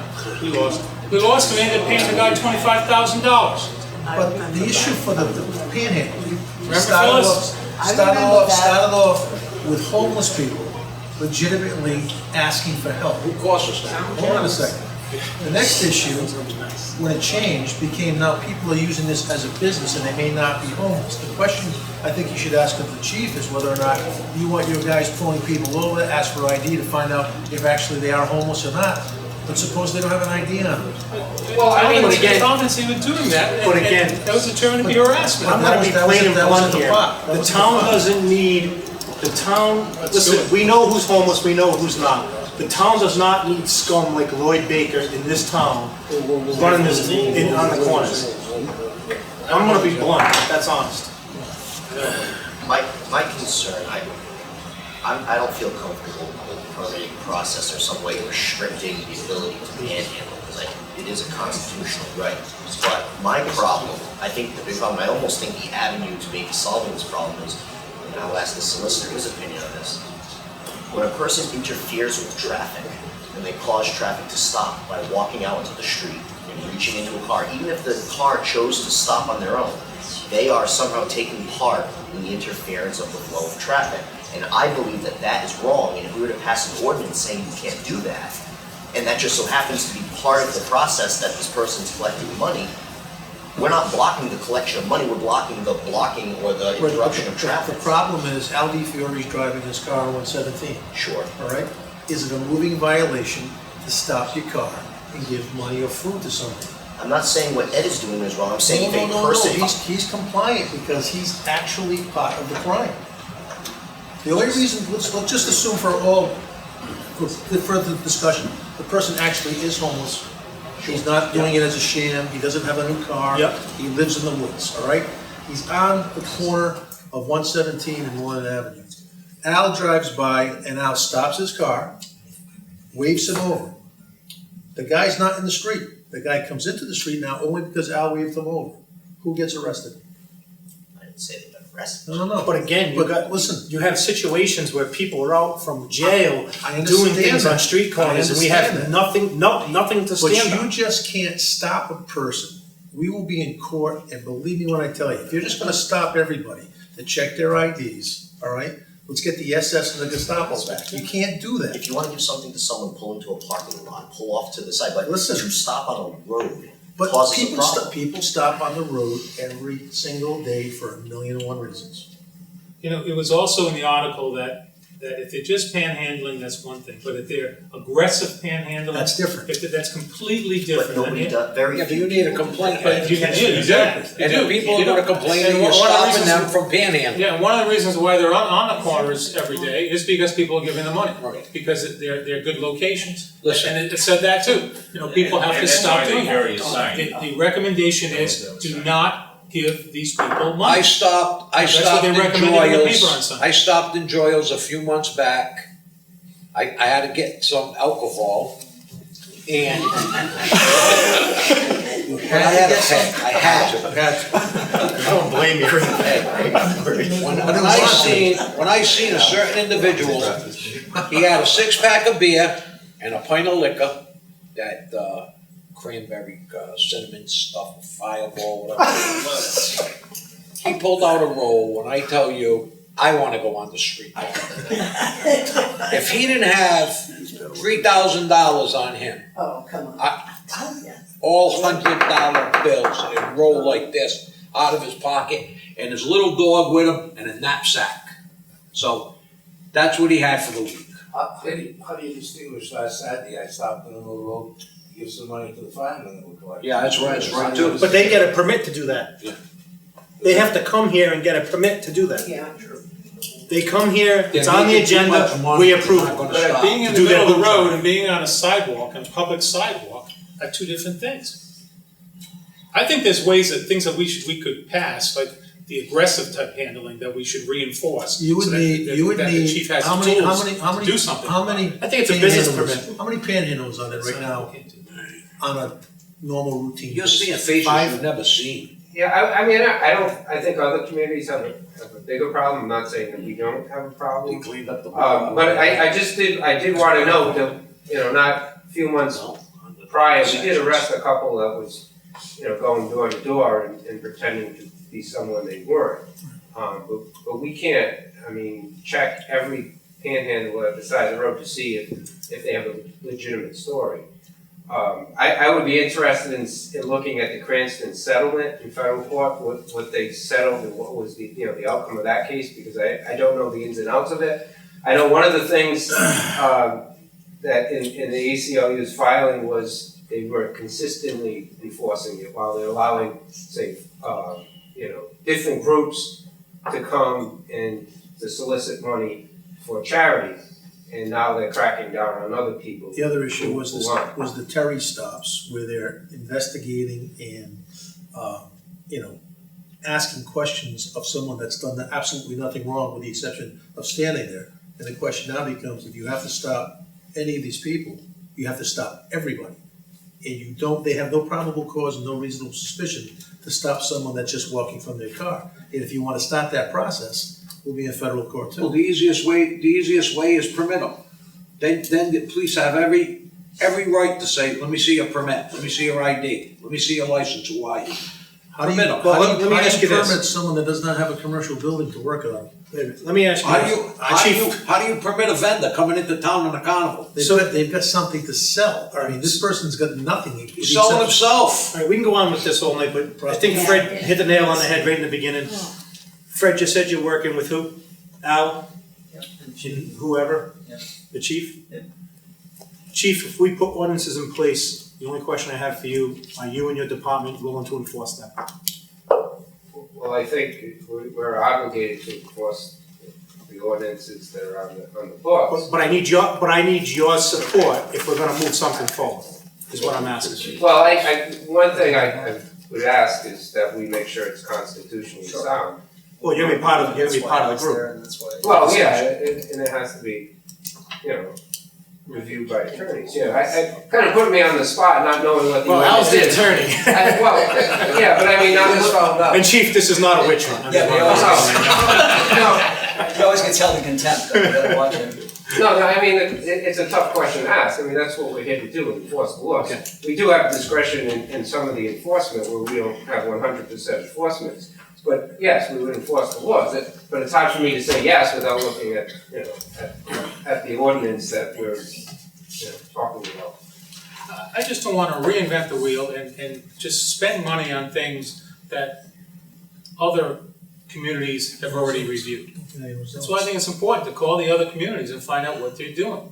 I mean, I'm sure Cranston's working, I know Providence is working And on a it. lot of them just taking the, we're not gonna do it. Well, Don't ask right, them. but maybe in the background, they might be working on ways like we wanna do. Then let Cranston have We them wanna all. stop it, you know, if it's Providence constitutionally non-criminalized correct, I wanna stop it. But I don't wanna put the town in a position where we know likely, right, we're gonna get sued and lose. Oh, we know we'll get sued. Yeah. But the whole idea is to create something that we're not gonna lose, Right. as much as possible, if it's even possible. So I just don't wanna throw something out there and see what sticks. I mean, again, the other communities are doing it, the whole state is doing it, again, this is what the article is about. Whole nations, yeah, exactly. Reach out to Coventry, reach out to Walton, reach out Yeah. to. Let's see what we're doing. Which I think if you put no loitering or whatever, 1,000 feet from any business, or whatever it may be, then we have something to stand on. Yeah, scaring customers away, you gotta like Because this. then you're infringing on someone else's rights. I mean, we have right now an ordinance in place where a peddler can't sell flowers within 1,000 feet of another flower company. So I'm sure we can find something to do with panhandling. A peddler, panhandling, it's just a different type of business. If you do draw up an ordinance, Thank you, Bert. Come on, Bert, just because you got that badge doesn't mean you got a raise today. Mr. President, if you do draw up an ordinance, maybe you should show the ordinance of the ACLU. No. And let them look at it, and then they're gonna tell you. They'll be licking "We're their gonna chops as sue." soon as they read it. Because if you do it, and then they get wind of it, right, then they're gonna sue you. That's the way I would do it. What's wrong with that? They already have wind of it. Huh? They already have wind of it. They pay attention, all city and town council On the meetings, agenda. to what's on the agenda, so they already have wind Yeah, of what's but if going you on. draw up an ordinance and they decide to sue us, that's gonna cost us a lot of money. That's what we've been saying, but they are gonna sue us. They're gonna sue any town that attempts to pass any type of legislation. Well, that why addresses this why issue. then even draw up an ordinance if they're gonna sue us? That's the catch-22, that's what the council's been discussing this for what, over a year? Or close to Yeah, it? and they don't win all cases. So maybe there is Most something. of them they do, I especially one agree, like I this. agree, they won the $25,000 one. Can you remember years ago when you go down to New York City and you had the windshield wiper guys there? And they'd come right out, clean your windshield. Yeah. Right, remember that? And Rudy Giuliano, he put a stop to that. I don't know how he did it, but he did. Thank you, Bert. Yep. Just a message. Just state your name and address for the record. Jason Messier, 27 Robinson Way. Now, you guys know how I feel about the panhandling, most of you. But for loitering, are you gonna stop somebody from playing Pokemon Go? Because it's loitering too, right? It's the same thing. I understand where you're coming from, trying to come up with an angle, but how are you gonna charge them with loitering if I'm at the park playing on my phone? Where do you draw the line? Oh. And I'm playing devil's advocate because I'm with you. I'm on the same side of the panhandling. I'm against it, but I'm actually telling myself, don't say a word right now. I'm not. Good rhetorical question. You know how I feel about the panhandling. Yeah, I'm on the same because side it as- affected my family in one way or another. I've kicked a couple off the corner myself, so. And, Pokemon Go has never killed anybody yet, as far as being on the corner with a phone. Might have got hit by a car or something for not paying No, attention. but I just mean as far as But- loitering, where you draw the line for like who would you trust? Yes, it for? has. Where? Huh? Where? Like I said, I'll tell you later. I said the name earlier, and I'll tell you later. Okay? But, that's why I have a little. Of course, I'm on little your side, feeling but I'm about just, if you're gonna come up with an angle for it, I would hope it would be something that would stop. I've been handing out flyers from a lawyer at the library, she gave me some flyers to give some of them are homeless, some of them do need help. But there's other places in this community that advertise and willing to help the homeless. And I've had conversations with individuals who volunteer there every Sunday. I have a cousin, I also have friends who deal with that every Sunday, and they do the cooking, they help out the homeless. And they have said to me, 99% of the people they help don't even panhandle. I agree. Okay, those panhandlers that you see in the street don't even attend those weekly dinners and whatever They else. don't eat that, they go Maybe eat lobster. maybe one out of the amount of people that are panhandling in this town. But Jay, there's a difference between loitering and soliciting. They're soliciting. That's how you can- I'm anti-panhandler, I'm on the same side as you. That's how you can justify which one's doing what, either playing Pokemon. There is also another way to fix it, but you have to get everybody in the state of Rhode Island to stop. To stop giving them money. Stop giving them money. That's the perfect way to do it, just stop giving them But money. unfortunately, we have a epidemic calling charitable events. Everybody feels bad for somebody. And when you're sitting there looking at the person at the corner, you feel bad, you got an extra $1 in your pocket, you don't mind giving it to them. You know, I've been guilty in the past. That's You know, my daughter has too. She's always wanting to give them the money. I've actually told her no more. You know, I think the chief is right, though, it is worse in a lot of other towns compared to here, and there are not a lot of aggressive panhandlers in West Warwick as compared to the gentleman who many of you have seen on Bald Hill Road, the singing, rapping, fluffy haired panhandler.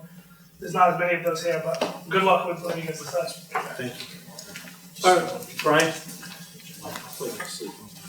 Fred, let's check in with other towns like was suggested, see what they know that works, and maybe we can put something together as a conglomeration of the best ideas that you find from that.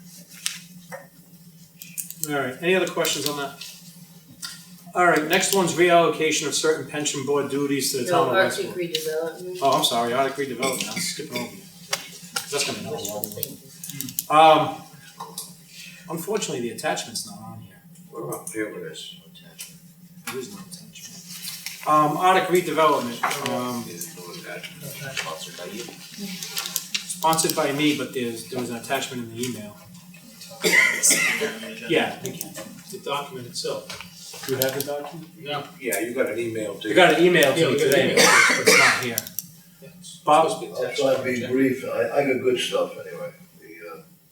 First of all, Mr. President, the Arctic Village Redevelopment Agency would like to thank the council for backing us, along with the town manager, town planner, and solicitor, backing us for the legislation that was passed by the General Assembly, House and the Senate, on the last day that they met this year. It actually passed 12 minutes after midnight, so we just snuck it in. It was pretty good.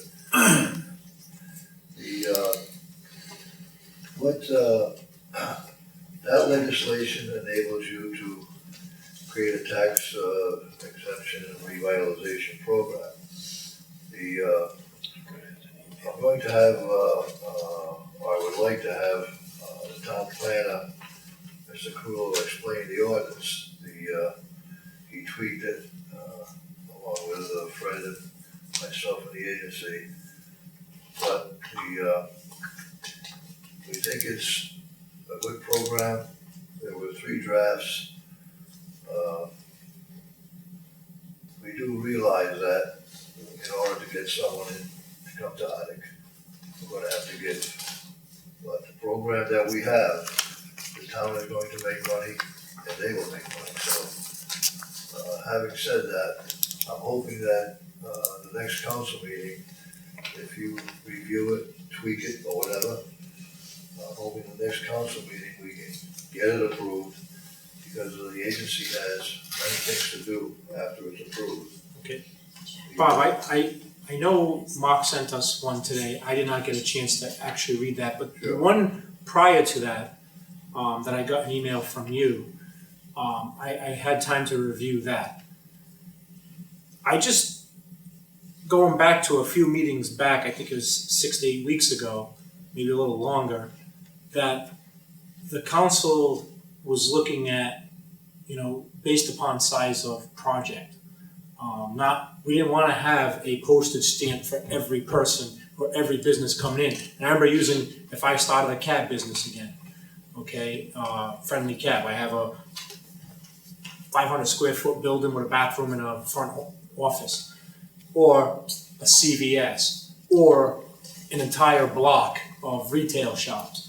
I thought we as a council said that we would like to see on a case-by-case basis, not a, for everybody's getting the same exact thing type of deal. Well, basically, I think that's what it will end up. If that's the new wording, I didn't read that today because I didn't have a chance. Well, I'll have Mark explain this to you. Okay, Mark?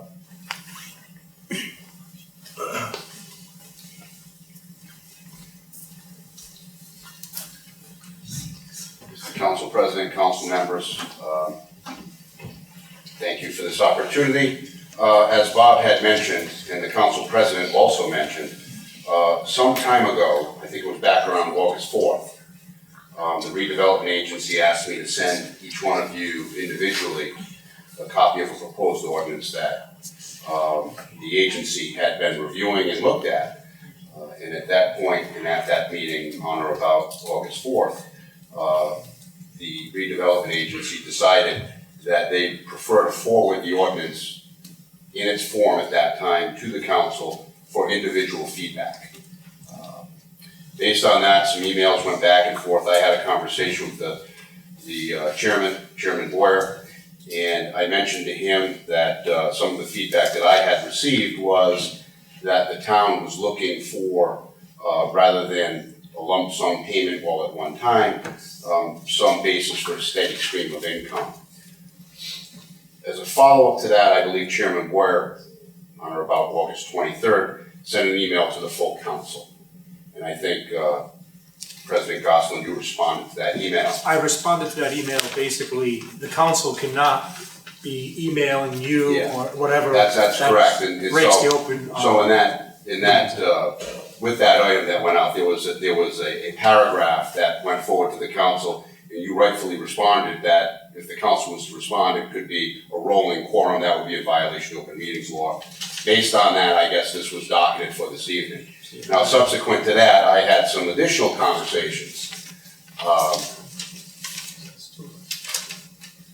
was gonna say two of us responded anyway. Yes, you had responded. But you didn't respond to all. But Councilman Drew responded to the initial email that went out. I think there were two responses from Councilman Drew, and then that response from you, Mr. Council President. So based on that, I had some additional conversations with some members of the redevelopment agency. And so what was emailed to you gentlemen today was a proposed ordinance, which is a combination of the initial ordinance, the paragraph that was emailed after the fact, as well as some additional language which allows the ordinance to be looked at on more or less a sliding scale. And some of the language that's in there, and when you gentlemen have the opportunity to look at that document and review it, and I think the agency is looking for feedback, whether it be individually or we follow it up with a meeting. It includes language like up to, or there are bases for a sliding scale within the ordinance. So there are criteria that is a cap, and as well as criteria that allows a tax stabilization agreement anywhere below the cap. So there's a sliding scale, and I think that is in response to some of the information with regard to tailoring tax agreements based on the type and size of the project. So that's some of the information that's in there. Seeing that you gentlemen don't have the benefit of this document in front of you, I really can't go through it line by line, and it just would be inappropriate. Go ahead, Dave. No, that's fine. If we're gonna sit down and digest this at a later date, then. Well, this is what my suggestion would be, because there's gonna be a lot on this. I think that this should be a separate meeting in general. Workshop. And, well, we could put it as a agenda item / workshop, and then we can vote on it that night, or if we need any changes or anything like that, we can make those motions to make those changes. Put it in as a first reading, and then bring it back as a final, as a second reading. Anybody have any issues with that? Yeah, there's a lot of things in here that I have a lot of questions about. and I'm So, not so may sure. I ask one question, it's directed to the solicitor? Tim, if council members contact me directly with their own, basically, feedback on a proposed ordinance, would that be appropriate to say, I like this, I don't like that, as I'm authoring or Do not creating reply an all. ordinance? It's not group text. Well, Yeah. the only problem is, it becomes a rolling quorum if any idea is put into your head by the guy from 1, and then an idea from the guy from 5, and then 3 gets it, so it's a very thin line. Yeah. My suggestion would be is whatever document that was sent today, let the council take a look at that, and you probably might wanna have a workshop as to this one issue, have nothing else on the agenda. That way, you can discuss freely with all council members in one room, and that way we don't have to chance it. So it would be a separate, it would be a workshop, Total- not even a totally council different meeting. night. Right. It's the only agenda. We might say 6 o'clock, the next meeting, September, No, understood. what's these dates? Because I think what the 20th. agency is looking for, earnestly, is feedback from the council as to, what would be considered, what wouldn't be considered. They're kind of, Right, but we've got a board that appointed a board. Oh, I understood. Both subject to the open meetings I and agree. all sorts of rules and regulations, so I think it would be better to have a public meeting or a workshop. Everyone's in the room at the same time, and then that way decisions can be made versus doing it. No, I Because if an idea comes out of the blue, politicians normally wanna take credit for it, so next thing you know, and you don't wanna take credit for it I don't because think that. you don't wanna have a witch hunt. You don't wanna have a witch hunt either. But the point I'm getting at is I think I would err on the side of caution, have a workshop where everybody can be in the same room, and that way, everybody knows what everyone's thinking at the same time. So September 20th, 6 o'clock, how's that sound? That work for everybody? Well, the question would be is where are you guys as far as time? As far as the agency is time? Yeah, no, because, do you want this done like yesterday, or is 9:20 gonna be? I think that question's more pertinent to the chairman, but, at the end of the day, I think we've got a meeting coming up on Monday evening. So the agency will be reconvening Monday evening. I think this will be a topic of discussion at that meeting, as, this is a document that was revised as of, I think, Friday, maybe. Excuse me, is that not enough time? I think it could be. It's because everybody's gonna be able to review it from here until September 20th. If you haven't reviewed it by then and don't have any questions by then you just didn't read it. Yeah, so and it could always lead to a further meeting or a further workshop. Yeah. Just asking. I don't think it will, I mean, to answer your question. I read it, I didn't think it was bad. I had some questions, I had some recommendations. Like on the last part about you wanted to disperse, Disperse, like, I don't know, 1.5% to the senior center, fire department evenly, and the police department. I really agree with that, but then I went to the town manager, right, for another meeting, and asked what he thought of it, and he had some reservations, and I'm not going to, speak for you, but it's important that you speak up. Not this meeting, but so that, that's the first person I went to. I went to the town manager and said, what do you think of this? And he had reservations on several things. So that's when I emailed you back again, and I said, Yes. I think it's the whole thing, but I'm gonna hold off yet until I completely understand the objections from the town manager. And that's where I am right now. But we have to do our homework, because this is not a simple document. I mean, nice executive summary would have been good, pointing out the highlights of it. So not only so that we understand it, but also the audience understands it too. Duly noted. So as I said, we're reconvening on Monday. This will be an item of discussion. Coming out of that meeting, I suspect there could be some alteration to this to some degree, perhaps.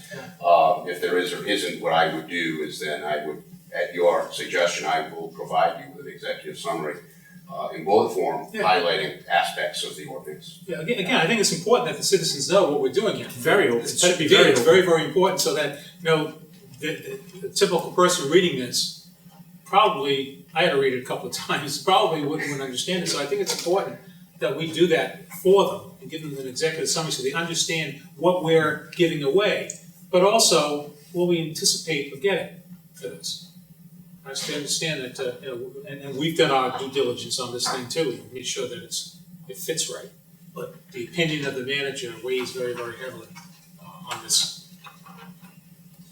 So speak up. That's it. All right. Thank you. So September 20th. Thank you. Thank you. Thanks a lot, Becky. Thank you so much. Reallocation of certain pension board duties to the town of West Warwick. Dear sirs, the board would be interested in having the town take over certain responsibilities of the pension board, namely the paying of bills, all account reconciliation, and other general and administrative functions. Please consider this letter to determine if the council has any interest in the reallocating of certain agreed upon responsibilities and duties. If so, determine a formal agreement will be drafted for ratification by the pension board and the town council. Fred? Yeah, this is follow up to conversations we've had regarding the pension board. We met with retiree groups, the council did, and with some of the unions. There were a lot of concerns that were brought up about how things are handled. One of the recommendations that came out of that from the council was that maybe our finance department should take on more of a role in the administrative financial side of things for the pension board, because things were being done, bids were being done without proper review, without proper procurement procedure, and they were kind of operating on their own. And so we went, John went before the pension board and explained to them those meetings, what came out of that. And from that, the pension board voted to ask the council formally if the administration can take on some of those roles. And that way, it takes it out of their hand, there's a real accounting for it, and there's accountability that probably didn't exist. Are those duties that the council would take over coming out of the pension board budget, or where are those? It would just be, costs coming from? basically that would just be part of the day-to-day operations of our finance department. We don't really anticipate great expense to do that. It's just it wasn't being done, and when it was being done, it was being done at a high cost that they were paying. Essentially, their paid attorneys and things like that to do things that they shouldn't have been doing. You know, I said it before, eliminate the pension board. Eliminate the pension board, and we shouldn't be in the pension business to begin with. So the pension board is a descendant of the town.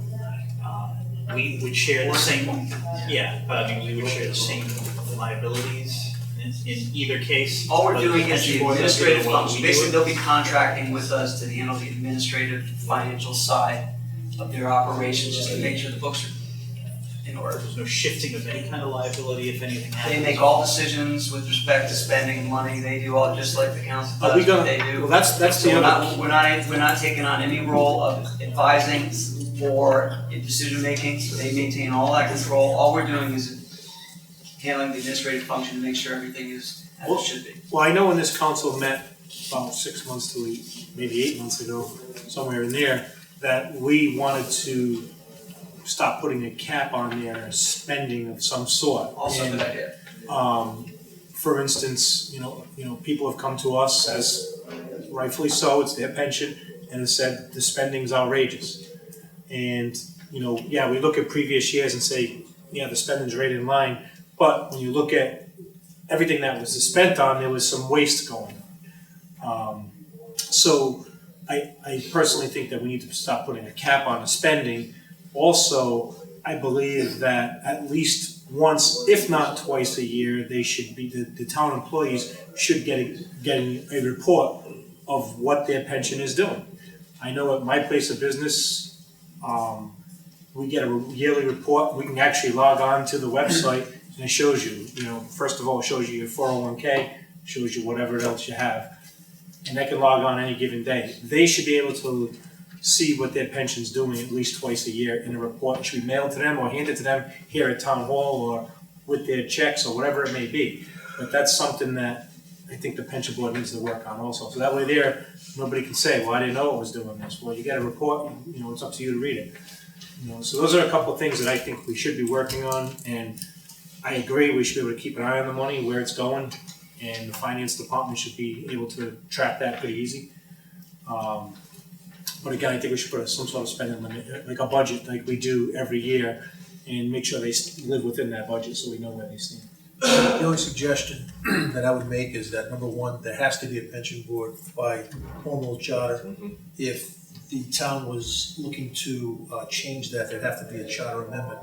But the sentence that is in the pension board, it states the board shall be responsible for administering all retirement plans for town police, fire, and other municipal employees, excepting those employees of the school department who are covered by the state retirement plan.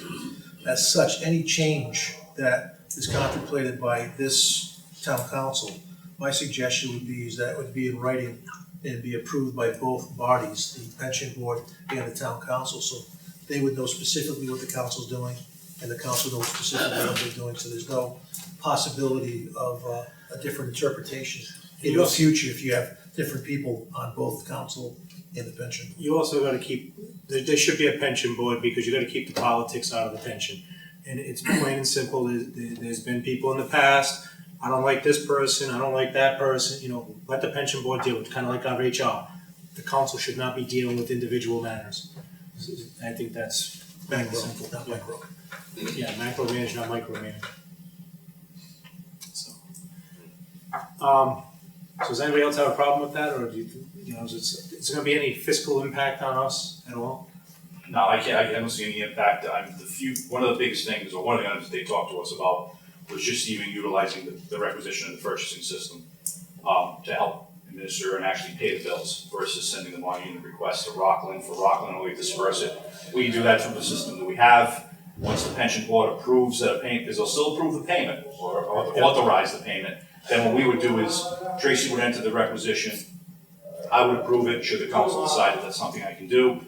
Once the board is approved, I would approve that PO. We would pay it from the general fund, just like we do for any other agencies, including wastewater, and then there would be some type of a reimbursement that would take place between the pension system and the town. It just makes for more efficiency, and it makes us be able to track what the expenses are in a financial system better. And also put in a budget. Now, whether it's a budget by the pension board or by the town council, we can put in a budget for a certain line item and have that be controlled by the system so that nothing can, so they can't overspend the account. So there's a few things like that, but again, we're talking about very few bills. We're not talking about taking out pension payments and worrying about year-end reporting for pension payments and all that. That's gonna stay exactly the way it is. Okay. This is just simply for some of the accounts payable, as well as the budget and a few other things. Sounds good, thank you.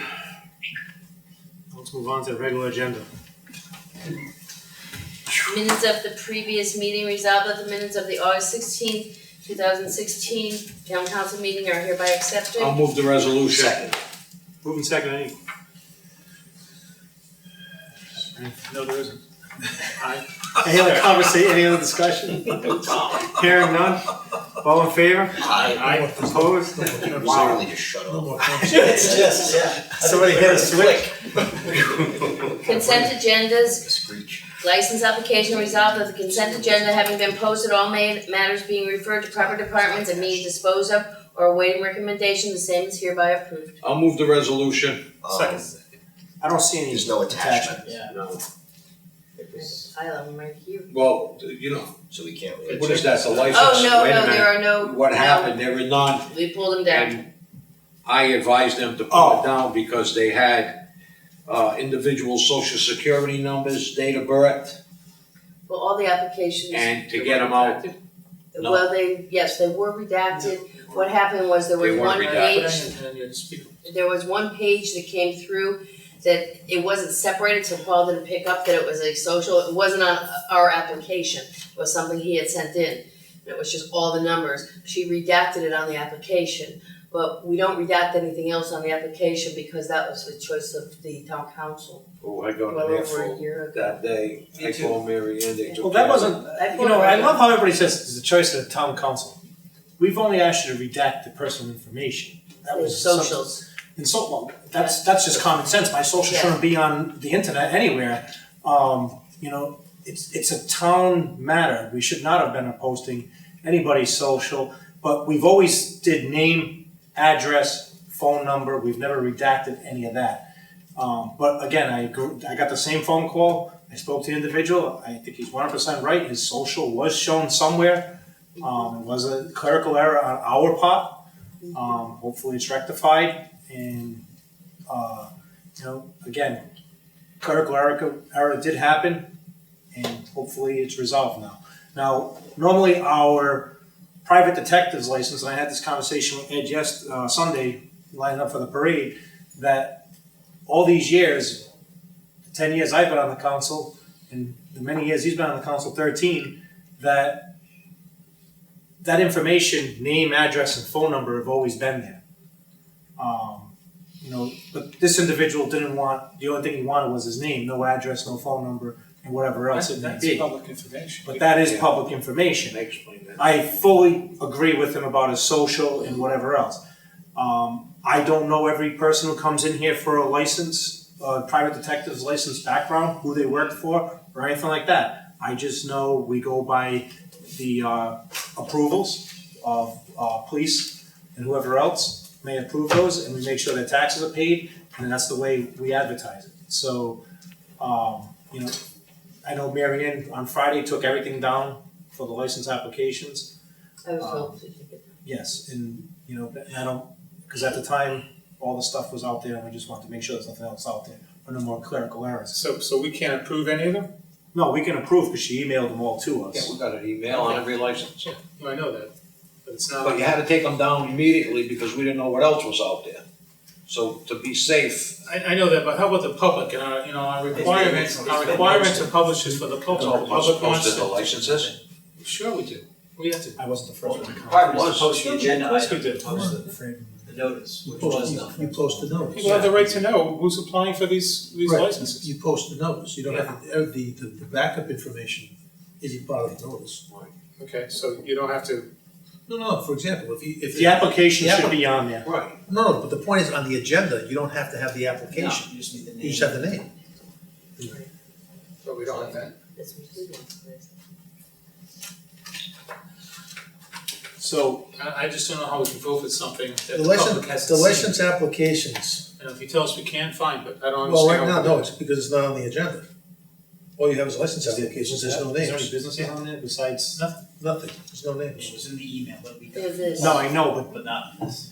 but what I'm asking is people here for business licenses tonight besides private investigators licenses? Why were those removed?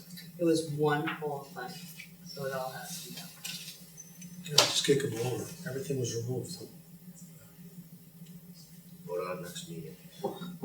If they're not listed on the agenda, you can't vote on them. You have to Does it- read, does it- you have to read them all out, right? Right. You have to read out the entire. But there's nothing here that would indicate that, anything but license applications, there's nothing here. There's So nothing, no remonstrance can come here and challenge those because it's not on the agenda, so they don't even know it's there. so you can't act on it. Motion to table the license applications to the next Other meeting. than the New Life Worship Center. What are you gonna do? Yeah, that's the only one. I second Councilman Padula's motion. All in favor of the table? Aye. Opposed? Ayes have it. All license applications have been tabled till the next meeting. Do you want just a list of your license applications at the next meeting? Or do It's you gotta be want posted. So the private investigators licenses are one thing. The business licenses should still be the same. Nothing changed there. That all shouldn't have come down. So just the private detective licenses should have been coming out. And we're not changing we're not changing anything. We expect you to redact. You're not postponed. Okay. So No, you're not. We should've- You're on the next thing on the agenda. I made a mistake, I forgot you guys were here, I would've made a motion to bring yours up so you don't have to stay through the next meeting. But we're not. I apologize. The girl that I'm representing, her information is still on the website. No, we got it right here, it's advertised, Rocky. Yeah, we got Her hers. social, I'm just looking at her social. That's on there It too. hasn't been redacted either. Oh, Jesus. So what's the excuse for that? Oh, my God. Alright, well, let's All right, move on to the, You got cancel approve, let's approve. All right, amplify loudspeaker. Resolved that the town council hereby approves the following application, New Life Worship Center, Rock the City, attention Trish Harrington, date September 17, 2016, rain date October 1st, 2016, location Crompton Betts Field, 37 Hepburn Street, 11 a.m. to 2 p.m. I'll move the resolution. Second. Moving second, any discussion? Any public discussion? Hearing none, all in favor? Aye. Opposed? Ayes have it. Here it is. Sorry it took, I would've made a motion to bring you guys up. Kathy, I can't even see that far. That's interactive. I got her in front of me. Let's see if Sergeant Brian Saint Germain Fund, sponsored by Councilman Padula, resolved that the town council previously authorized a $20,000 donation to the Sergeant Brian Saint Germain Fund to be used towards the restoration of the West Warwick outdoor track in memory of Sergeant Brian Saint Germain. Be it further resolved that said donation will be allocated from the general fund unassigned fund balance. I'll move the resolution for discussion. Second. Moving second, discussion? About 2007, 8, Ed, David, we, December 2007. yeah, we met, well, go ahead, Fred, you got the right date. So, council meeting December 18, 2007, the council, had an item on the agenda regarding donation to the Brian Saint Germain, fund that, Councilman Padula sponsored. The entire council voted in the affirmative to allocate $20,000 towards that fund and make the donation. And that's where it stopped. Since that time, Lynn Saint Germain Lund has, put that amount as part of their money contributing to the track, because it was promised for the council. In fact, there was a letter sent by the then acting, town manager, it was Dave Clayton at the time, informing her that it was awarded and she will be getting the money, but it never took place. It was never set aside, it was never anything. So this is just formal resolution. I think the council would agree that, that was the intent, it was voted on. But we just need to formalize it before we can move any money to make that happen. Now, my understanding on this, Fred, how much money is involved? I mean, I can't get an answer. How much? My understanding is we're gonna give 20,000, she's giving us a check back for how much? 100. That's with the 20 Correct. that we're giving her. Right, that's what 80. Yeah. 80. So she's giving us 80. Correct. So why? I think the $20,000 back in 2008 was utilized by the group to get further funding in bond. Correct. Right. So with that promise of the $20,000, Exactly. arrangements were made for the 20,000 and the transaction, so the town's gonna net $80,000 based upon their work in getting private funding. But we'll just, I mean, we're No, not really getting 80,000, it's going toward the expenses of the track. Well, it's $80,000 that the I don't town know how doesn't, much that is. How much was that? well, you got two parts. Much more than that. You got the 1 track, 1 million? and you got the stands, and you've got the scoreboard, so there's, well, my understanding, Yeah. that money's going for equipment for the track. I don't know. I mean, you're hearing all kinds of different stories and we have it's the people's money and we don't know where it's going, how it's getting allocated. I think you guys, you're, For the construction of the track. right, but you're entitled to a breakdown, but all the money, Right. prior to anything being purchased regarding equipment was to go towards the track, the stands, the new scoreboard, all the physical things that are at the field now. I don't remember any discussion about earmarking any monies towards, any type of, equipment, any type of things that were required for the track or the field. So, Peripheral stuff. but I mean, I think that would be available through the school. Yeah. But that nonprofit, that's all public information. If they got on a website, they could see. From the Saint Germain Fund? Right. Oh, I'm sure it is, sure. All the contributions made by any group towards that $100,000 or that $80,000, I think that'll be up there. I mean, whether or not, everybody, there could be some, anonymous donations, but I mean, I would assume that people would want credit for giving money. But if I recall, that was used as seed money because the town was Yeah. making an investment. So that allowed for private individuals or private corporations to do the same, plus on top of that, there's bond money. So, So what do we need to do? We just gotta You're verifying what has already been approved. Approve this resolution. You're basically allowing a check to be cut. Yeah. In order for the 100,000 to come back. So she's got 80, we're gonna give her 20, so she's got 100,000, she's gonna give it back. Yeah. What's the, I don't understand the point, she needs that 20 in there. No, You don't. John could probably explain it better than I can. It's like a due to, due from to the school. Right. Yeah, yeah. And we don't wanna spend another Okay. 5 hours here. Alright, She had to show that she had seed money. so it's gonna go into the. And if I remember right, the initial, Don't answer. the initial donations totaled about 11 or 17 grand from the track. The 5K that was run every Labor Day, other fundraising efforts. And then they started moving and grooving. They were able to get additional funding as long as there was seed money. And as long as we show that we were supporting. Exactly. So the town decided 20,000 was gonna go in. That was utilized for her to get other monies from other people, other organizations. When's the grand opening? The 18th. I just wanted to announce that, that's all. Well, the first football games is Friday, but the grand opening is the 18th. The 18th. Just wanna mention one thing, just to clarify, the 20,000 will need to come from the general fund, unassigned, unreserved fund balance, was the previous allocation. And then that $100,000 check from the foundation is go towards the track. So, just to be clear, so it's not just a simply, we can't just say, okay, just give us 80, because it's coming from two different sources. No, it's gotta go I just back. wanna make sure. I understand, go. Okay. Great. Looks great up there. They dedicated the. Well, what do we need? A motion to pay the 20,000? You made the motion. The resolution's there. Any other public comment? Hearing none, all in favor? Aye. Opposed? Ayes have it. Addition of taxes, tax assessor.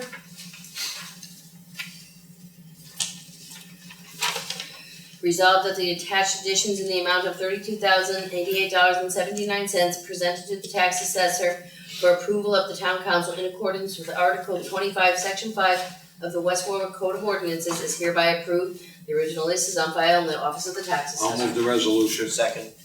Moving second, any discussion? Any public discussion? Hearing none, all in favor? Aye. Opposed? Ayes have it. Resolution authorizing the purchase of vehicles and equipment for use by the fire department and the financing thereof through an equipment lease purchase agreement, and authorizing the execution and delivery of a lease purchase agreement, schedule and related instruments, and determining other matters in connection therewith. I'll move the resolution. Second. Moving second, any discussion, chief? Evening, Mr. President and Council.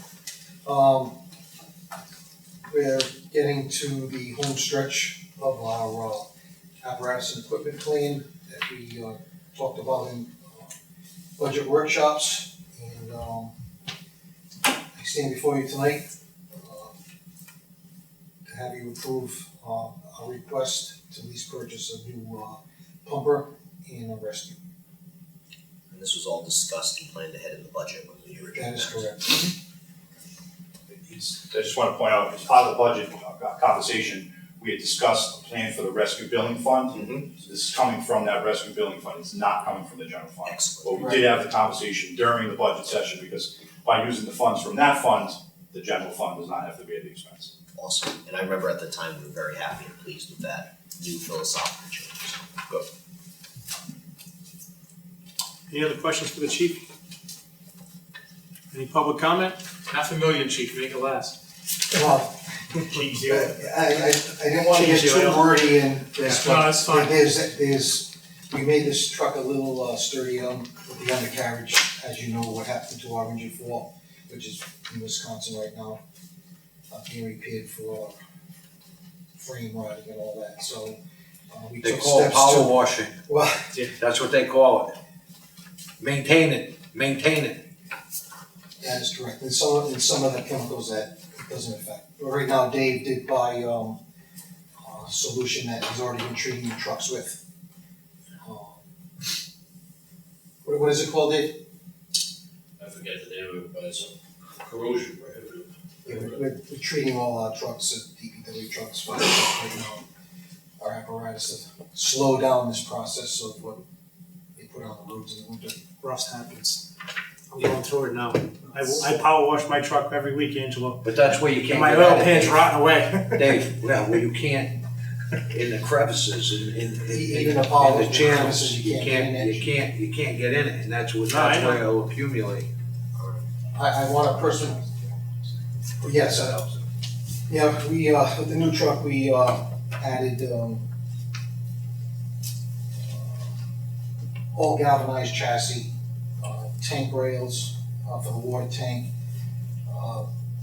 Like it says here, the substructure, the fuel tank, and, all the undercoating on this truck, so that was like another $9,000 added to the expense of the truck. And, we also, with some equipment added, thermal imaging camera. I just had one go down on ladder one, so we're down a thermal imaging camera right now. And, the new grant season's opened up, and we're gonna try to get some more thermal imaging cameras.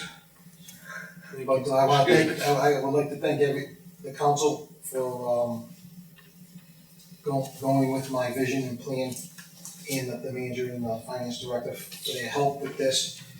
Going forward, this is outstanding for the department, to maintain our apparatus and equipment without minimal impact of the taxpayers. Keep talking, I might change my mind. Yeah, Thank you so much. Thanks, chief. So he knows what to get out of here. Any public discussion? Hearing none, all in favor? Aye. Opposed? Ayes have it. Letter M, we'll be taking no action tonight. Next.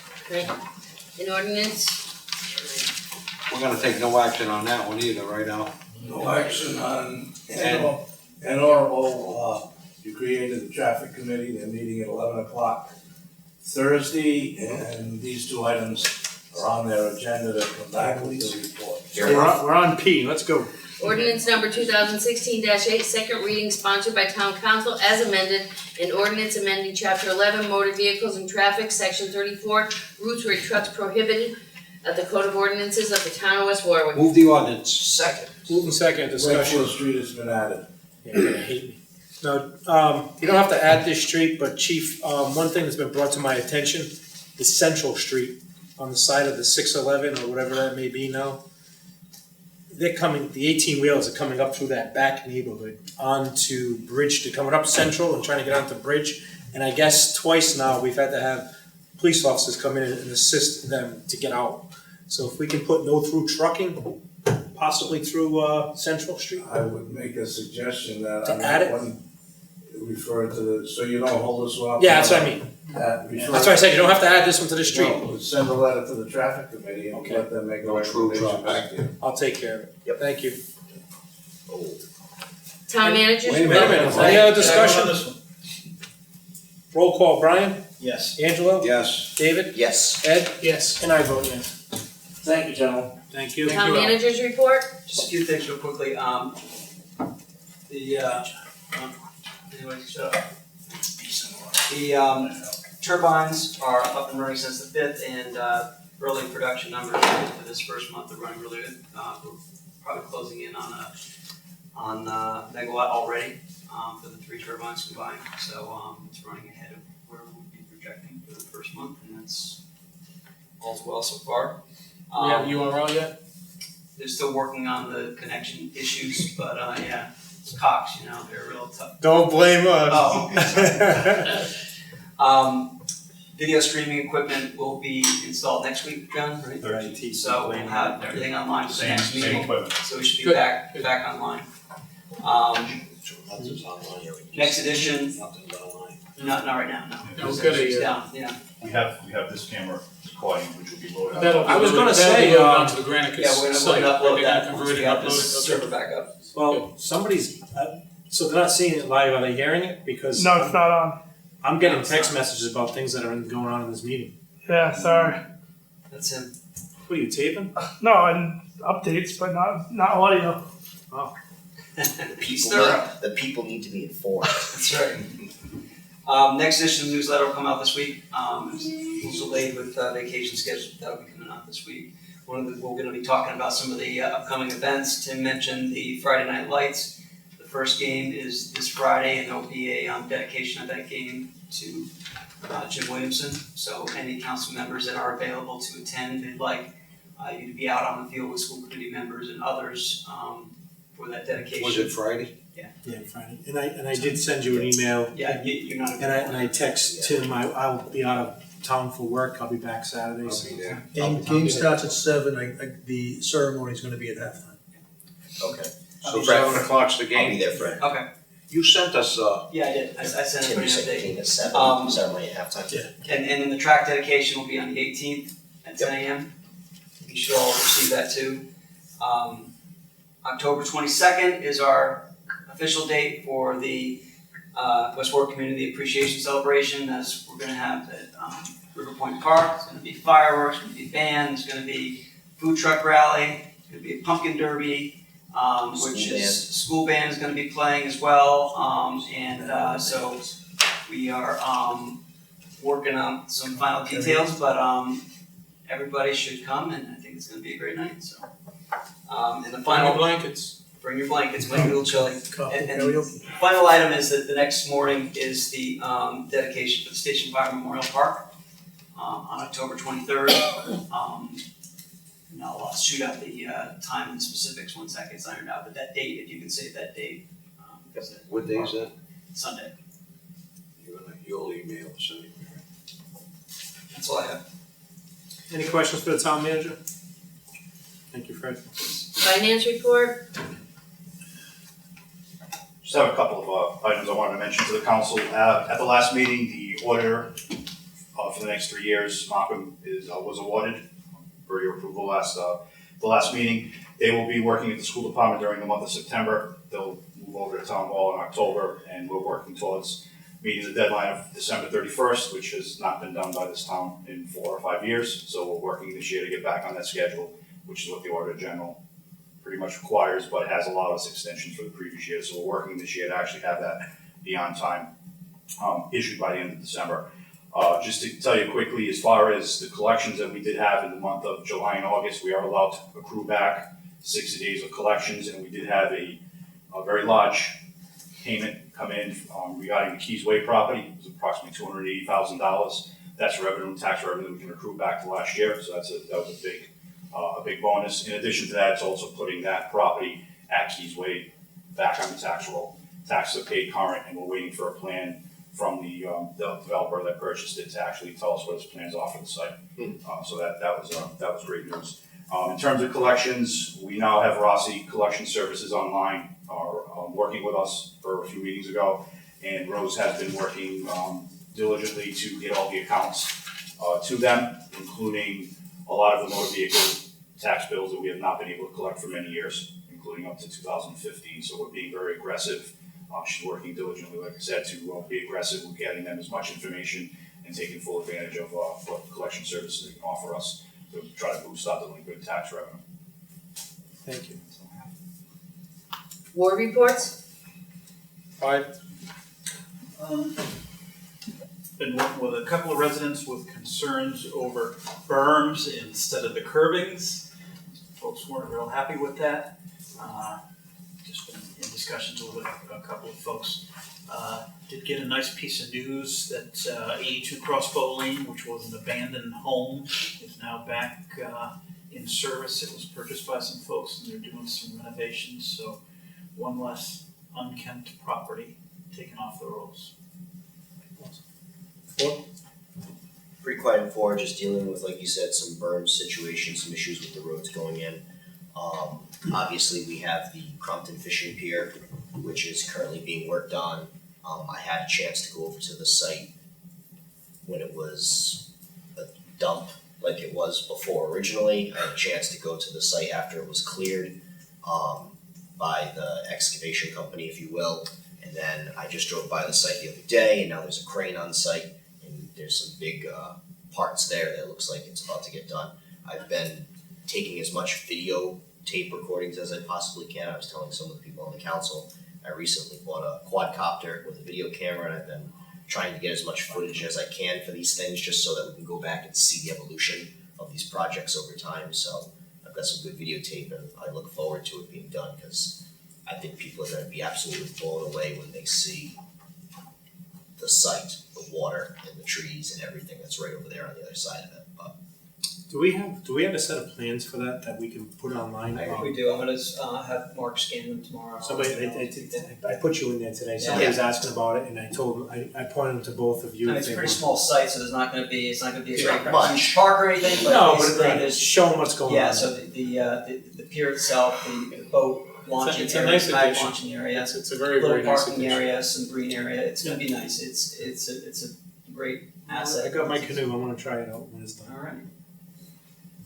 Yeah, and once the pilings are in place, the pier itself's gonna be like that, cause they're assembling the pier off-site, they're gonna deliver it in pieces and just drop it down on the pilings and fasten it, so it's gonna be up very quickly. Nice. Anything else in 4? Thank you. 3? David and I actually shared an issue this week Yes. on Pulaski Street. Someone hit one of the slow down signs that we placed prior to the daycare that's there. We've got 2 of them, one on each side. A truck hit it, and they left the base attached to the street, so we had some cones put on. Thank you to everybody that I called, Dave Lombardi, Chief Barris, dispatch from the police department. We got the cones over there, because it was a very, very dangerous situation, and I thank the constituent that called me up to let me know, because it would have been very, very dangerous for this black rubber mat, probably about an inch thick in the middle of the road, sort of like a muffler falling off a car in the road and it's not lit well. If someone had hit that on a motorcycle, there could have been some very serious repercussions. So again, thank you to the constituent that called that in. We actually took that one out, right, Dave? We agreed that we're gonna take that out, and there's one on the other side, so we haven't decided yet. This particular one made the neighbors right there, especially where it was in front of the neighbor's house, very uncomfortable. They didn't like it there, so it was sort of a blessing, I guess, that the truck hit it. But anyway, we didn't repair it or put it back in place. We took it out. Yeah, let's go without it for now. All right. So we'll see how. I was told that it really wasn't having much of an effect anyway. That's what I was told by the neighbors. So that remains to be seen. And there's always a traffic issue, speeding issue over at Pulaski Street. So we'll chief, do the best you can with your men and watch Pulaski Street, because there's always an issue over there with speeding, and then we still have the daycare there. Also, a lot of calls on what are those black pipes on the sidewalk? Do we yet, you know what I'm talking about, guys? That's water. The bypass pipes. Do we have any kind of schedule from Kent County as far as what they're planning on doing, when, the timeline?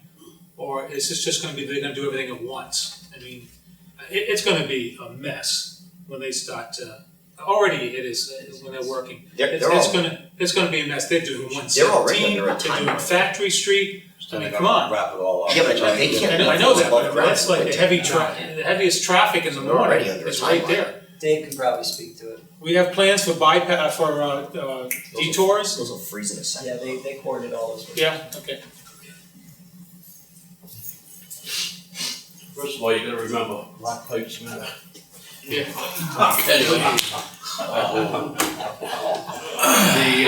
Kent County has to go in and they have to put a bypass line in, and they have to connect a temporary service to every house and everybody that's got service, okay? Once that's connected, then they have to run the new main, then they have to test the main, and I believe Rusty from Boyle and Fogey told me they have to get 2 clear tests before they can, Takes time to get them tests. right, and then once they test and they test clean, then they have to go back and they have to reconnect the permanent service to the new main. So the whole thing is happening, and it was the week before last, he was waiting for the first test results to come back on Factory Street. That's what's holding everything up, the tests. Yeah, and then on 117, they had approached us and asked if they could work nights over there. I asked Fred about it, he reached out to a few people, and I guess it was okay, but they decided not to do it, the state wouldn't let them.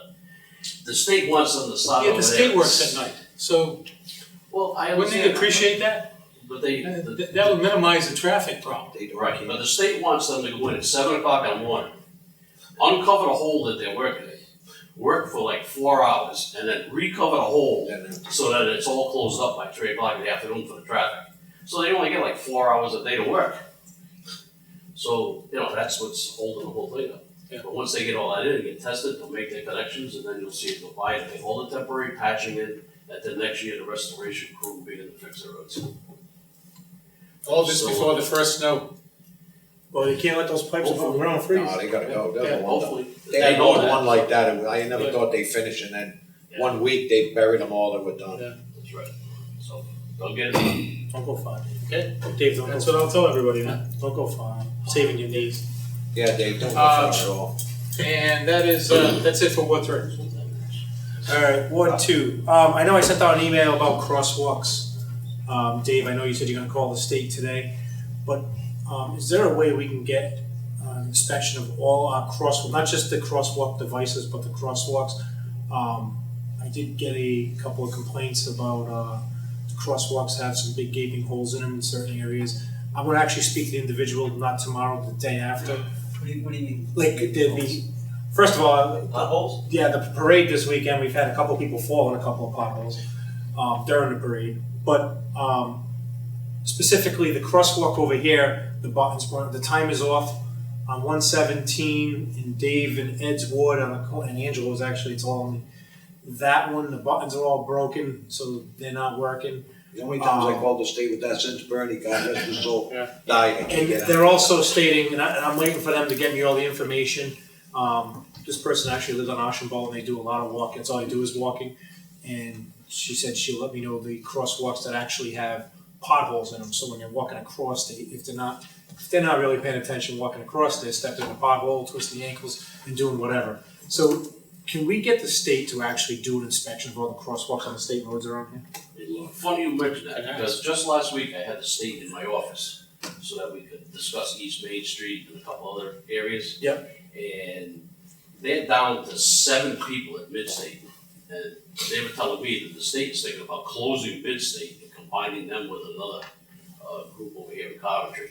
So they've got 7 people, and they have to still maintain all the highways, their section of 95 and everybody else. They've got, all year long, they've had one guy on a lawnmower cutting all the grass on 95 and some of their roads. They are so far behind on maintenance. They were asking us if we could help them out, and they thanked us for fixing the sidewalk over there at Lamb Motors, which is actually State Road, and one of the other drains that we had to fix, because the trip hazards. Will they compensate us? Yeah, right. Yeah, right. It's a state Just did, thanks a lot. Well, pay us for our man hours. I mean, they were actually asking us, if there was anything we could do to help them out with some of the stuff, so. I mean, But again, they just had. if the devices aren't working, that's not good because, especially if kids have to hit that button and that thing's not We working. called on it's the like general going line across. to report it, so we'll see what happens. And we also called in the timing on the light that's Wakefield and Main. Yeah. Lets like 3 cars go through and Oh, that we're thing's. trying to get that one fixed for a while, and that's the way it is. But Well, maybe with all this big dollar hiring, maybe we ought to turn to 12. that's up to you. No, I think we should work with them first and then we'll go from there. Well, I mean, we're trying. Do they sub out that work at all? Do they, like, for the traffic lights, do they sub it out, or do they have their own people? They do it. I always see the state trucks, they. Yeah, state trucks usually Go do in it. and the utility truck. Alright, and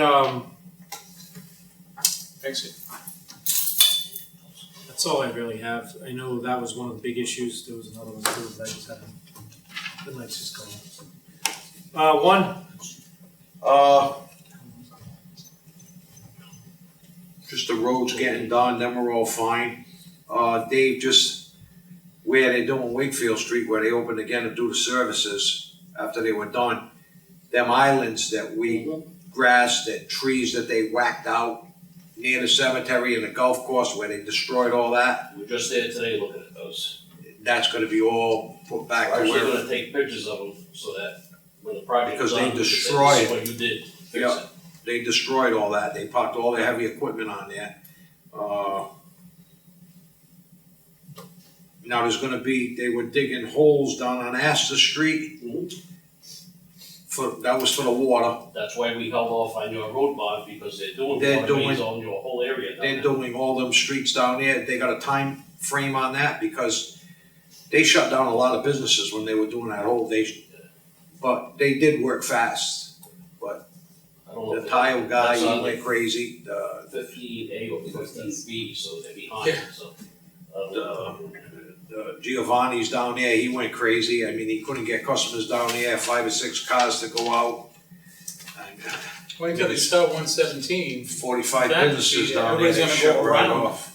They're gonna go around, they're not gonna use 117. They're gonna Not, kill all not, them not if they're businesses. gonna start at 7 o'clock in the morning, I mean, that's the peak time for traffic, in the morning.